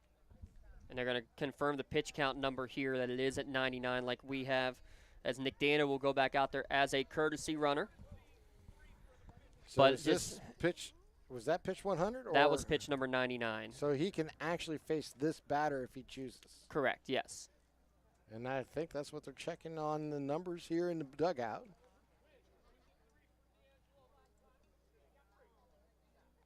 Confirming it was Dando who ran for the pitcher last time, so he will run again as a courtesy runner at first base. But going back to that play, Kabalka maybe sits back just a little bit too much, forcing the legs to have to move really quickly as he has to turn his whole body to throw to second base there, Tim.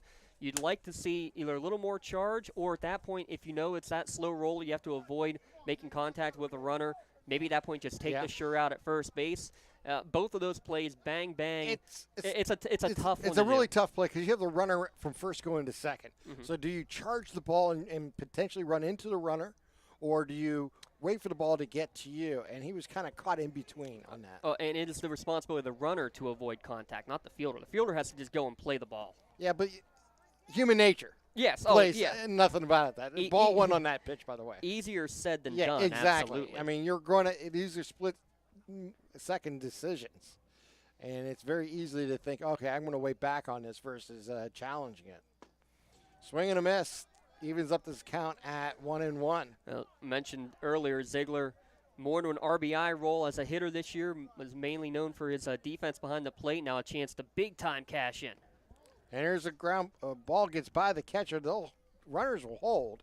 As James mentioned earlier, there's not a lot of room between home plate and the screen. And I'll make the count 2 balls, 1 strike. Bases are loaded. Campoli at third, Herb at second, and D'Angelo at first. Here's the pitch from Ayers, and ground ball again to second base. They'll turn, hit first, throw first base. They complete the double play to end the inning as that goes 4-6-3. A big double play here for the Spartans, but they now trail 3-1 here at Chuck Tanner's Field in Shenango. You're watching LCSportsNet.com, powered by LCAP. Whether you're hosting a big party, it's family dinner night, or you just need a place to go and watch the big game, the Crane Room Grill is the place to be. Need that something special for your upcoming event? Ask about the CR Brewing Company's custom brewing options to give your big day that personalized touch that your guests will never forget. Visit craneroom.com to see their full menu, or call in your takeout order now at 724-656-1553. The Crane Room Grill and CR Brewing Company, a winning combination. Has your child's early education slowed down or even paused due to the pandemic? This is crucial time you can't get back. LCAP can keep your little learner on track for success. We have options for working and non-working parents with in-person childcare and age-appropriate virtual learning to keep them busy and engaged. Parents, don't hit pause on early learning. Lawrence County Community Action Partnership can jumpstart their future. Learn more at lcap.org. For more than 120 years, people have relied on Martindale-Hubbell's preeminent rating to select their attorneys. If you've been involved in an automobile accident, you should do the same. At LGKG, we have been preeminently rated for over 40 years. For more than 120 years, people have been relying upon Martindale-Hubbell's AV preeminent rating to select their attorneys. If you're involved in a workers' compensation situation, you should do the same. LGKG has been AV rated for over 40 years. As we move to the 6th inning, it's now time for you coming back? Yeah. Yes, all right. My Yeah. good man, James Dawson, ready to take over play-by-play for the next couple innings as the Laurel Spartans trail the Wildcats here at Chuck Tanner Field 3-1. Thank you, Sir Tim Continenza. We have a lot of changes coming out here for the Cats, but they have 3 runs on 2 hits. They've left now 7 on base. No errors committed for Laurel. 1 run on 3 hits.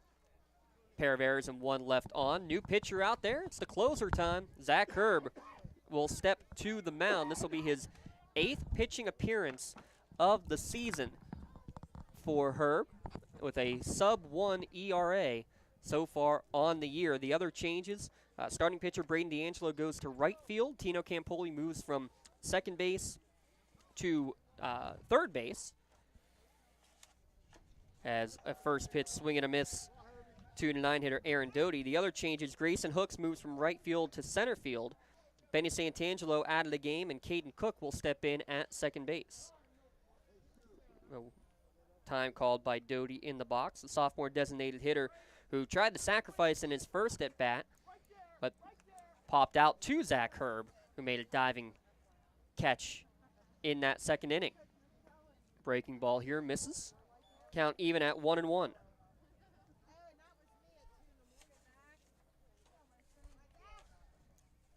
So we'll get the full defensive alignment here in a minute. This one's fisted towards short, coming up on the run and making the play over is Kammerer. Good job by Bryant to hold the bag for the first out of the inning. 1 down in the top of the 6th inning. Taking a look at the LGKG defensive alignment. Outfield now looks left to right. Lively, Hooks, and D'Angelo. Campoli at third, Kammerer at short, Caden Cook at second, Bryant at first. Ziegler behind the dish, and Zach Herb again, as we mentioned, his 8th appearance on the year, his 7th coming out of the bullpen. Breaking ball in there for strike 1 to leadoff hitter Connor Ponsoff with 1 down here in the top of the 6th inning. Spartans scored first, Shenango with the response. This one's drilled towards the right field gap. D'Angelo able to settle under it pretty easily, though, for the second out of the inning. And that's now, by my count, 9 in a row that has been retired. 10 actually, or 11 actually, if you count the fact that Ponslov in his last at bat singled and was thrown out on the same play. Yeah, if you go back. So you go back to that single, yeah, that would be 10 in a row. Then 11 actually, because before that, Doty popped out. So Laurel, since that leadoff single back in the 3rd, has struggled to get things going. First pitch strike in there from Herb here.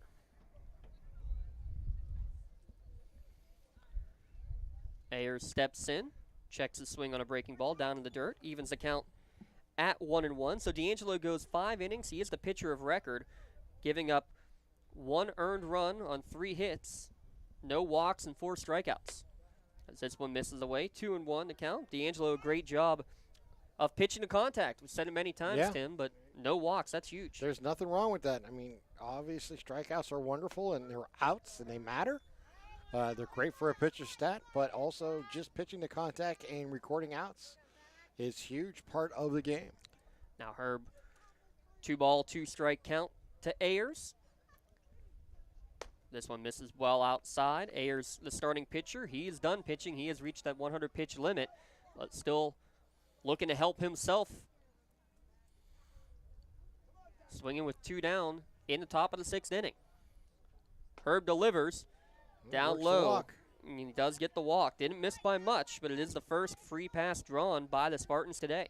Yeah, no, and that streak of outs there by the Wildcats. Now, here's the fun one, too. If Laurel wanted to, even though Ayers is no chance going back to pitch, he is still currently the pitcher. They could use a courtesy runner for him if they wanted to. But Ayers, pretty good athlete, 3 stolen bases himself already this year. You know he's going to run for himself. Well, see what Cam can do here. Yeah, Calderero, the right man to be up, hitting over 500 on the season, one of the top hitters in the county so far this season. First pitch breaking ball, but breaks outside for first pitch ball. Yeah, Ayers taking a nice lead there, a secondary lead as that pitch was delivered. You got to be careful, too. I mean, if you're Ayers, yes, that's a big run that you can potentially put in there, but you need 2, not 1. The 1-0. Breaking ball swung on and missed, and actually gets through the glove. And that secondary lead let it go, with that short backstop, able to take that extra base hit. So he actually played it perfectly, stretching it out as the pitch was delivered. And once it went back to the screen, he was able to advance to second base.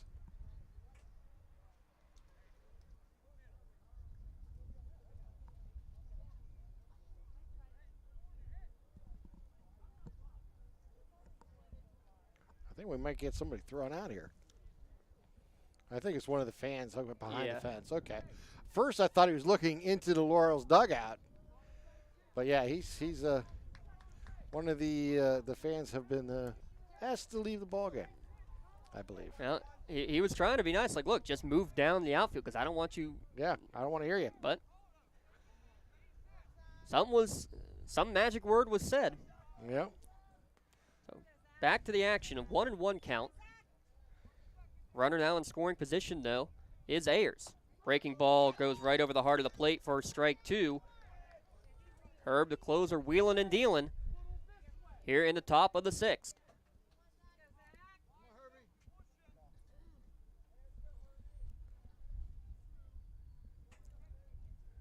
Ziegler gives the sign. Long pause for Herb. Checks a couple of times and kind of wisely to step off as Ayers' big lead there at second base. Yeah, I mean, Ayers doing exactly what you're supposed to do, distract the pitcher a little bit. Take that, when you're an experienced base runner like he is, and you believe in yourself, you want to get that big lead, you want to move around. Neither the shortstop or the second baseman sneaking behind you. Breaking ball up in the zone for strike 3. Big strikeout to end the inning and leave a runner stranded in scoring position. Score remains 3-1. Shenango leading Laurel here on the Lawrence County SportsNet, powered by LCAP. Just like going to the doctor, our homes need a checkup too. If your home is not properly weatherized, you could be at risk for symptoms that cause unhealthy ailments and higher utility bills. The Weatherization Assistance Program is the key to reducing utility costs and increasing comfort in your home. Services include an in-home energy audit to inspect your furnace and hot water tank, check for air sealing around windows and doors, and ensure adequate insulation and ventilation. Learn more at lcap.org or call the Department of Healthy Homes to get your checkup today. When a team needs to discuss their next move in a big game, Coach calls a timeout. When you need to discuss your next move after your latest life endeavor, let Ponce's Insurance be your coach. At Ponce's Insurance, how we serve you is as important as the insurance we provide. Protecting those you love, the business you built, and the things you've earned. That's our job. At Ponce's Insurance online at poncesinsurance.com.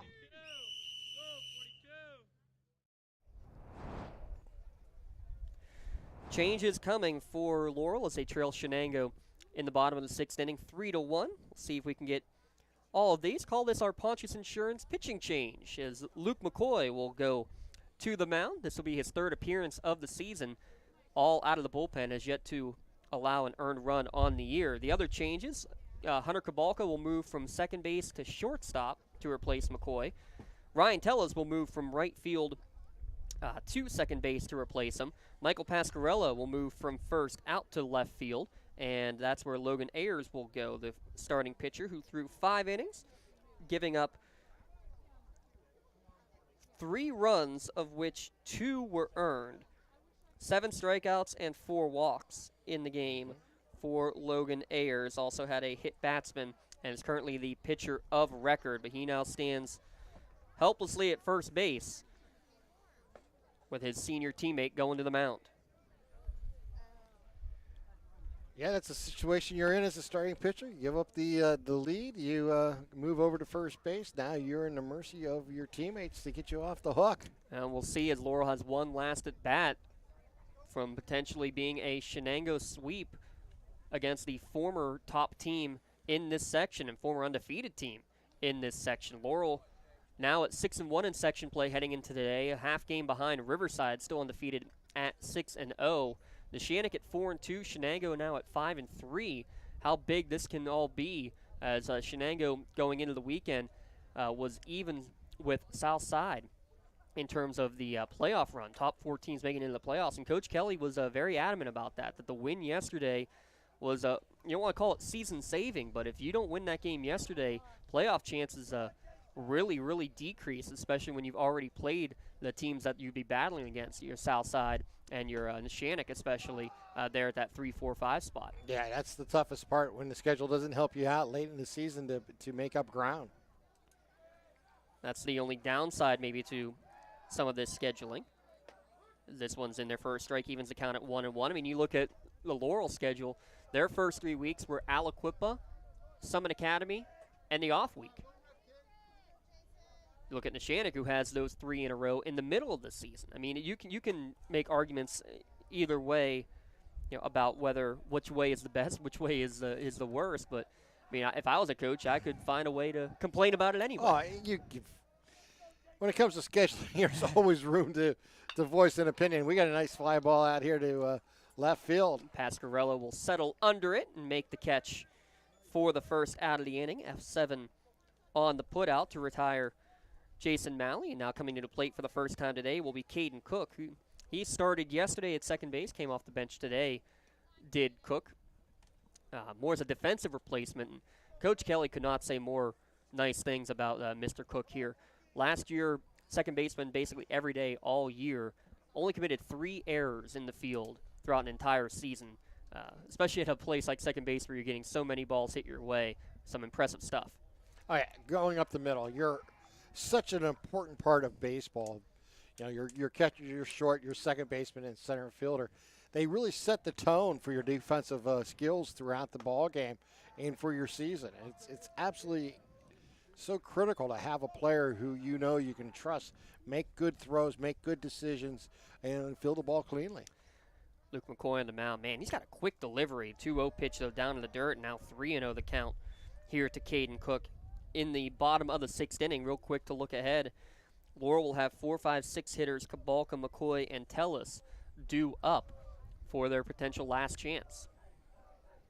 3-0 pitch here to Cook. Will miss upstairs. 4-pitch walk drawn. It's the first walk issued by McCoy in relief. So runner on with 1 down. I wonder if you'll see Hunter Lively try to move him over and get the ball or get the lineup back to the top. Mentioned Lively, who started the year as the leadoff hitter. Bit of a tough time starting the season, though. Watch the first pitch ball here, hitting at 158 on the year, but this is a guy, he's not a prototypical 9-hitter. Last year as a 9-hitter, hit a walk-off 3-run home run in the section finale against Riverside that basically secured the top spot coming out of this section for Shenango, and really they rode that wave all the way through the postseason. Yeah, Hunter, he's an athlete, not a shock. Sometimes you can, use that 9-hitter as a secondary number 1 hitter and really, have a guy who can get on base and drive the ball a little bit. And that probably was part of the thought process with him batting 9th last season. And then this year, as you see a lot, move from the 9 hole to the top of the order, from the second leadoff to the new leadoff. Count now 1-2 as that one was fouled back and out of play by Lively. But also the speed that he shows. 4 swiped bags on the year and scored twice yesterday from the 9 spot. And that's, you only bat leadoff once in a game. So that's very true, as this one is fouled down the line. But your 9-1 hitters might come up more often than your 1-2 hitters. So in a sense, having that strong 9 hitter, kind of gives you that 1-2 in the lineup look twice. And Hook's in the on-deck circle, the leadoff batter, with 8 RBIs on the year, and that's because you have guys at the bottom of the order like Cook or Santangelo or Lively getting on base. This one's drilled right up the middle, and it's going to find its way into the grass for a base hit. So follow up the walk with a base hit here for Lively. And I'll tell you what, the hits are not coming in huge numbers by any stretch. That's only the 3rd hit of the game, but they've been timely hits, and especially when you have a guy by the name of TK who currently sits in the on-deck circle now as Grayson Hook comes to bat. The timely 2-run homers in both games. I was just going to say, when you put a big fly over the fence, it changes the outcome of games quickly or changes the momentum of a game, and he did that last inning. And now with that guy in the on-deck circle, are you considering bunting Hook with hooks here and trying to advance runners again? I mean, 1 out, I mean, it's not a terrible idea, but at the same time, I don't want to take the bat out of his hand if the first base is open. That's true, but you also then have a great guy in Campoli behind him who can swing a hot bat, and he's hitting over 400 on the year. I mean, that's isn't it great to be a manager to have to think of all these things? Ask me if I miss it as this one catches the outside corner. 1-1 to count. Sounds like you do a little. I love the analysis, which is why I can analyze up here. The dealing with some of the fans and the parents and stuff, we'll deal. Yeah, that's a different story. This one on the outside corner for strike 2. Great backdoor curveball to catch the outside corner. 1-2 now the count. Yeah, but a lot easier up here talking about it. Oh, absolutely. A lot less stress. Well, nice pitch there by McCoy. Foul ball. He got a piece of it. You didn't catch it? No, he did not catch it. He's going to ask the other umpire what he's seen. That's a great play here. You got to give the umpires credit to get together and talk about it. See, tell me, did he catch it? That type of thing here. No, he definitely didn't catch it. There's no doubt about that. The question is whether it was a foul tip or not. Foul ball? Yeah. And the umpire's going to hear it, too. I mean, let's be honest. He's right there. You can hear the ball connect with the bat, even if it's just on the top of it. And I'm sure that had a lot to do with it. Oh, he thought he heard the ping of the bat. Exactly. And Ponsloff was unable to hang on to it. So count will remain 1-2. Downstairs, 2-2 now the count.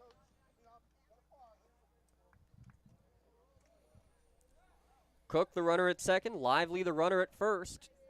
With 1 down in the bottom of the 6th inning. McCoy, ground ball, taken by McCoy. Great play to get the lead runner at third base. PFP paying off there. McCoy with an athletic move. Throw over to Calderero to get the out. Yeah, I mean, it was perfect there for McCoy as the ball went to the third base side of the mound. He grabbed it with the glove and then looked right at the third baseman and made a strike there to get the lead runner to advance, to prevent the runner advancing to third base and record the second out here of this inning. Now 2 down. Kammerer will come to the plate. And first pitch, breaking ball that didn't break. Inside, that'll send Kammerer down to first base. I was going to say, I wonder if you consider, an unintentional, intentional walk, but that breaking ball, you could just tell, just came out of his hand all wrong. Yeah, that was just a scenario where even the batter, he's seen it coming. He says, well, you're going to give me first base. I'm going to take it. Now he's going to walk it off over here in behind first base. However, bases are loaded here of Wildcats. And you got Campoli coming to the plate. And, the optics never look great. It's a first pitch.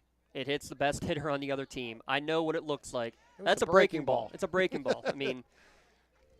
Yeah, that's all it was. So now bases full of Cats.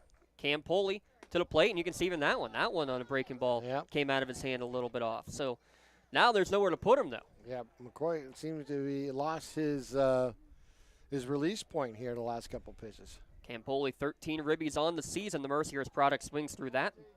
Great pitch down and outside. Evens the count at 1-1.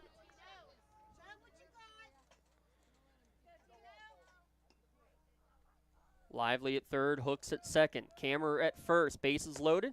Up and in for strike 2. That was a nice pitch, actually. It came right in on the inside corner as Campoli was backing away. It was right there. It was a high strike, but it was there. And he's right on the plate, which is why it felt inside. This breaking ball breaks around the plate, even at 2-2 now. That's true. That is a good point there, James. He is right on the plate. He's right up against it. 2 balls, 2 strikes, 2 down here in the bottom of the 6th. McCoy delivers, breaking ball for strike 3. Big strikeout to end the inning, and for the second straight inning, Shenango leaves the bases loaded. No runs, 1 hit in the frame, but the bases left full. Last chance coming for the Spartans when we return. They trail 3-1 here at lcsportsnet.com, the Lawrence County SportsNet, powered by LCAP. For 20 years, Melee Chiropractic has treated athletes of all ages to help them get safely back to the top of their game. Melee Chiropractic has 3 full-time doctors in their office, and all 3 are former area athletes who have had to battle injuries throughout their careers. They want to help you get safely back on your feet. But more importantly, help stop the injuries before they happen. Prehab before you rehab. Attention all high school student athletes. During your sports season, a $25 visit to the Melee Chiropractic office includes an adjustment and/or all therapies necessary. From the athletes of tomorrow to the weekend warriors and everything in between, let Melee Chiropractic keep you in the game. Just like going to the doctor, our homes need a checkup too. If your home is not properly weatherized, you could be at risk for symptoms that cause unhealthy ailments and higher utility bills. The Weatherization Assistance Program is the key to reducing utility costs and increasing comfort in your home. Services include an in-home energy audit to inspect your furnace and hot water tank, check for air sealing around windows and doors, and ensure adequate insulation and ventilation. Learn more at lcap.org or call the Department of Healthy Homes to get your checkup today. Hunter Kabalka, Luke McCoy, and Ryan Tellis. They represent the final chance here for the Spartans in the top of the 7th inning with a 3-1 score. You need base runners if you're the Spartans. You're not looking, obviously anything that goes deep is fantastic, but right now you're just looking for base runners. Strike at the top of the zone to Kabalka, who started at second base, now playing at shortstop. Had a run scored yesterday in the first game of the series. That was a 12-2 victory for the Shenango Wildcats. Now looking to close this one out and get the save is Zach Herb, and he's up 0-2 now on Kabalka. Yeah, Herb's second inning of pitching here. Pitching from the first base side of the rubber. Up 0-2 on Kabalka. Here's a breaking ball, ground ball towards the holes. That's going to be taken by the third baseman, Campoli, across. Good stretch from Campoli Bryant. made a nice play there as he just kept ranging towards shortstop, cut in front, got his feet in position, and made a nice strong throw to get that. Because if that gets to the shortstop, he beats that one out. Now Campoli, who started at second base, moves his way over to the left side of the diamond. And a good strong throw, too, from yesterday's starting pitcher, and a big first out of the inning. That brings up Luke McCoy, a 400 hitter on the year, 0 for 2 so far today, and swings through a first pitch breaking ball.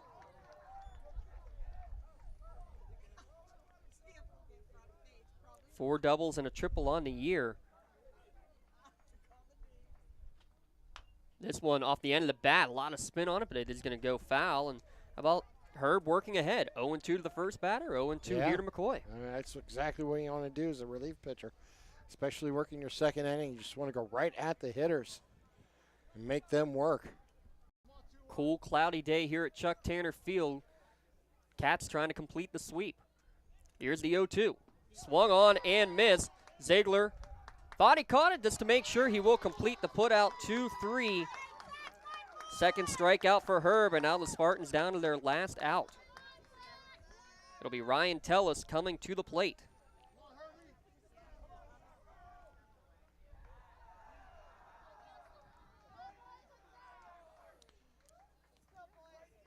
Tellis hitting 200 on the year. A great move there by Herb to step off the mound, regather yourself, be ready for this at bat as he try to close out this ball game here. And a beautiful first pitch breaking ball in there for strike one. Mentioned this is just the 11th game of the year for Shenango, but this is the 8th appearance for Herb. So you want to talk about somebody who is confident being on the mound and out there quite often. As this breaking ball misses outside, count even at 1-1. But that's your closer role for you. Yeah. Really, key is to get ahead of batters, and he's done that in both innings. 5 first pitch strikes.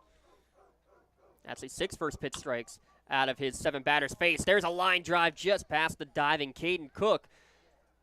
So still alive are the Spartans as Tellez gets on base, and that'll bring a dangerous Kobe DeRosa, the tying run, to the plate. Well, that's exactly what you needed to do. We were talking about that to start the inning. You just need base runners, and that's exactly what Tellez was able to do to keep this game alive and give DeRosa an opportunity here at the plate. See if he can keep this game going. Yeah, neither team has had great success in stringing hits together over these last 2 days.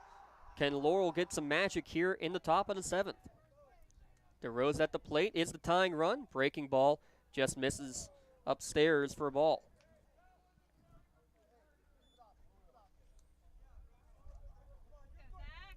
Tellez, the runner at first, means nothing. Short lead for him over at first. DeRosa means a tie game if he can come all the way around. Great breaking ball there for a strike. Count even at 1-1. Let's see if they. Well, we got another disturbance off the field. Player, I think, just got relegated to the bullpen? Maybe.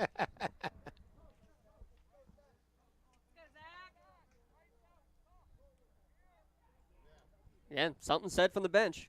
That's all it is. Can't do it. So Kobe digs in. Let's see what he can do. 1-1 the count, 2 down, top of the 7th inning. Swung on and missed. Now Spartans down to their final strike.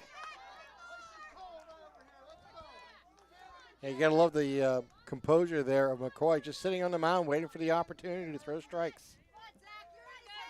That disturbance didn't slow him down at all. Herb has been that junkyard dog last couple of years. Here's the 1-2, breaking ball, misses just upstairs. Count goes to 2-2.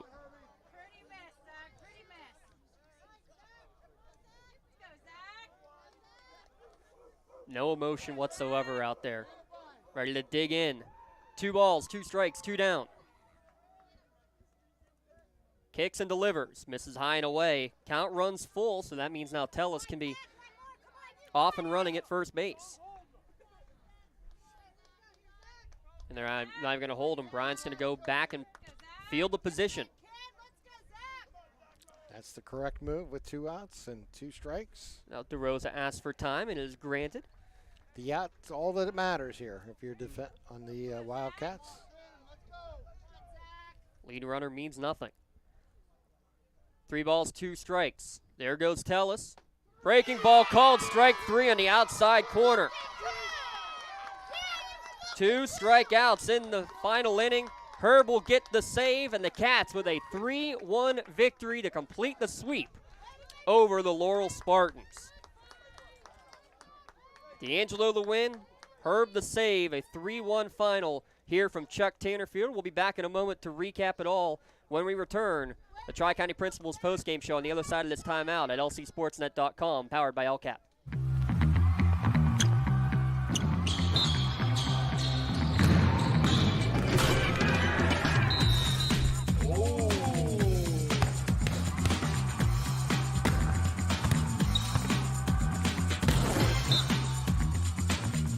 That was awesome.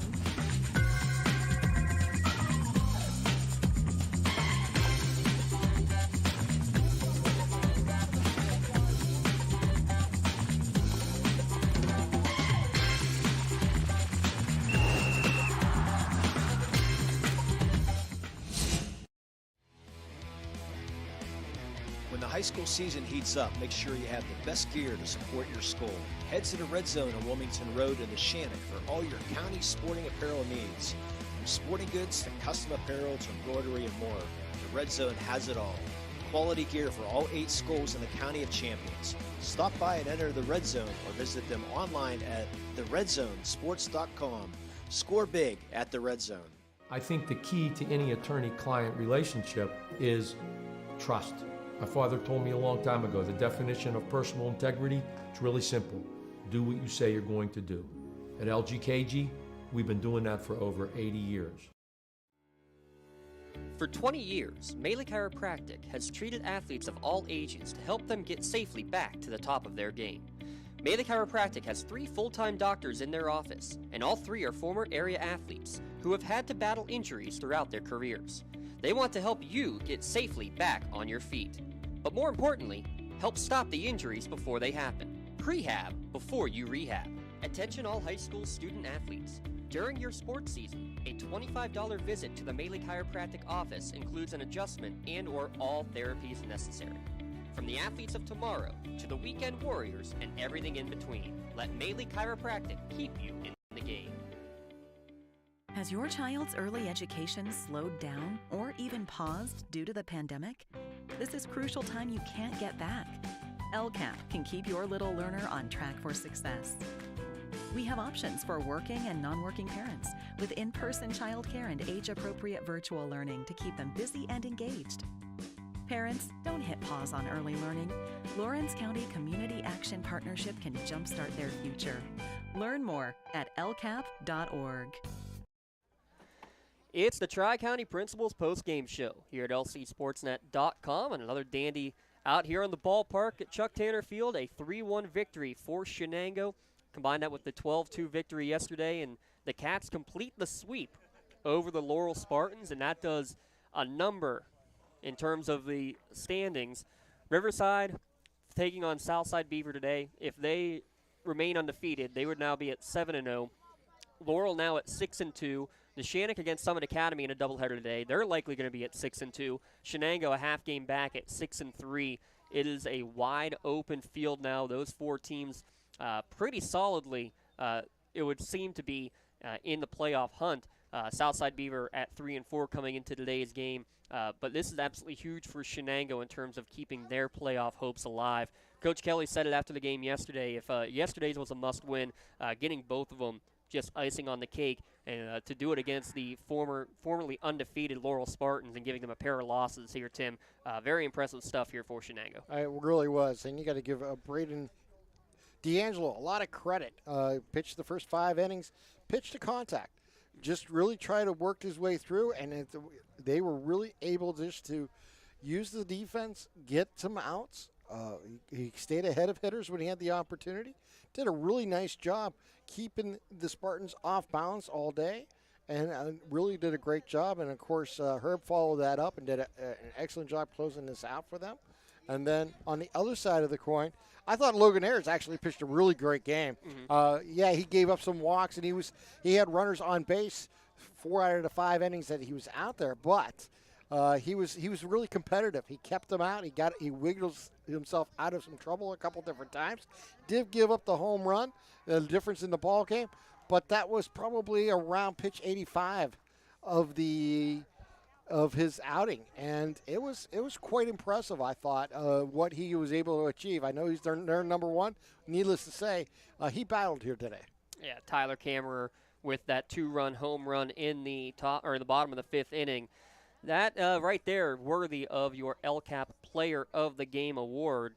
LCAP Player of the Game to Tyler Kammerer of Shenango for that play there. Tyler Kammerer will receive a customized T-shirt courtesy of the Red Zone in recognition of being named today's LCAP Player of the Game. You can see the full list of all the players of the game for the entire year by logging on to lcsportsnet.com and click on Player at the Game at the top of your screen.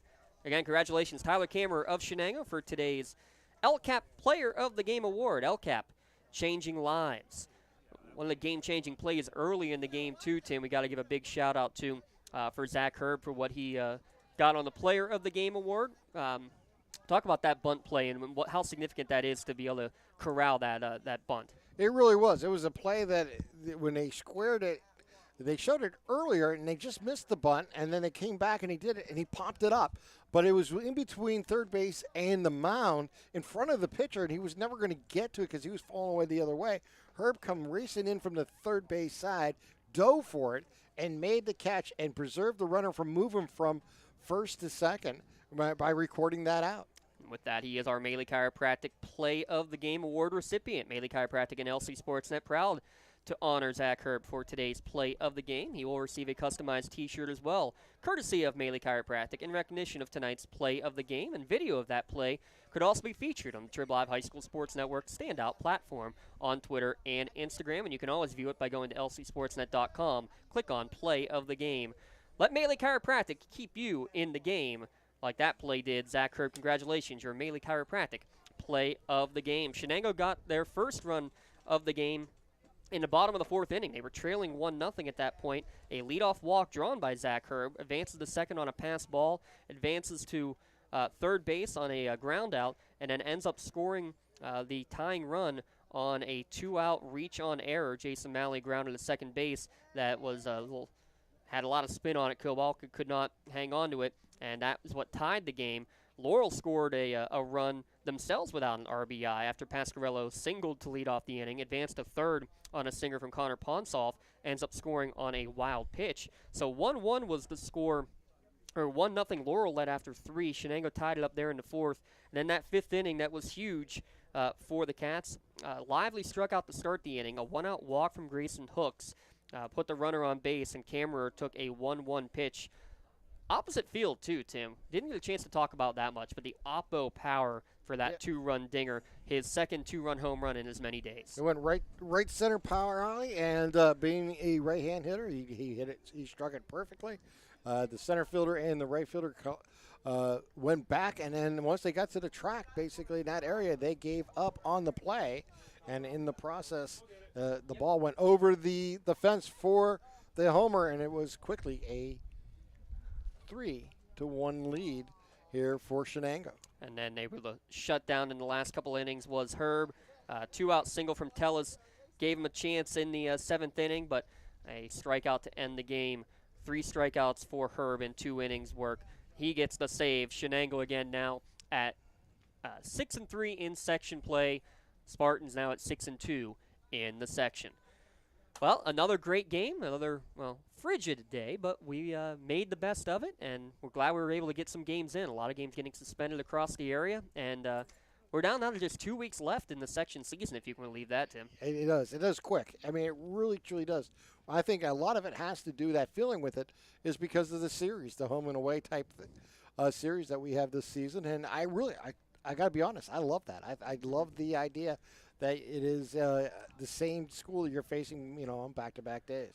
Shenango still has to make a makeup game against Aliquippa in section play. They're off in section next week and then finish with Riverside in the final games of the section season. So that could likely be for section championship. Would not be surprised if we're right back here at Chuck Tanner Field for that one. Laurel plays Riverside in their next series and then finish off with Neshannock. So a tough end with the top 3 teams in the section for Laurel to finish off section play. So it's going to be a battle down the stretch, and we're going to cover a lot of it here at lcsportsnet.com. It's the way we like it. It's exactly the way we like it. And it's never easy to win a championship. It's never easy to win a section. So you just got to take it one game at a time and one opportunity, and we'll see how this section all runs up here in the next couple of weeks. Winning pitcher is Braden D'Angelo with 5 innings, struck out 4, no walks, gave up 1 earned run on 3 hits. Zach Herb gets the save with 3 strikeouts in 2 innings. Logan Ayers, the losing pitcher, gives up 3 runs, 2 of them earned on just 2 hits, 7 strikeouts, and 4 walks. Your final line scores you see on your screen there: 1 run, 4 hits, 2 errors, and 3 left on for Laurel. Shenango, 3 runs, 3 hits, no errors. They did leave 10 on base, something Coach Kelly will talk about as well. But in the end, it is a 3-1 victory for Shenango. Here, as we wrap things up on our Tri-County Principals post-game show, our producer today, Aaron Vigiano, running the cameras out there in the field and freezing his butt off for us, as always. Rob Nattel, a great job, as always. Molly running the scoreboard. Yes. Thank her. Not sure she'll get enough recognition, but thank you, Molly, for everything she does here working the game today at Shenango. My analyst, color commentator, and also play-by-play guy throughout the day, Tim Continenza. For the entire LC Sportsnet crew, I'm James Dotson signing off. 3-1 your score here. Shenango victorious over Laurel. Stay tuned. Friday coming up. some District 10 baseball action as Wilmington will host West Middlesex. Thanks for joining us on the Lawrence County SportsNet powered by LCAP. 3-1 your final one last time. Shenango over Laurel. Have a great night, everyone.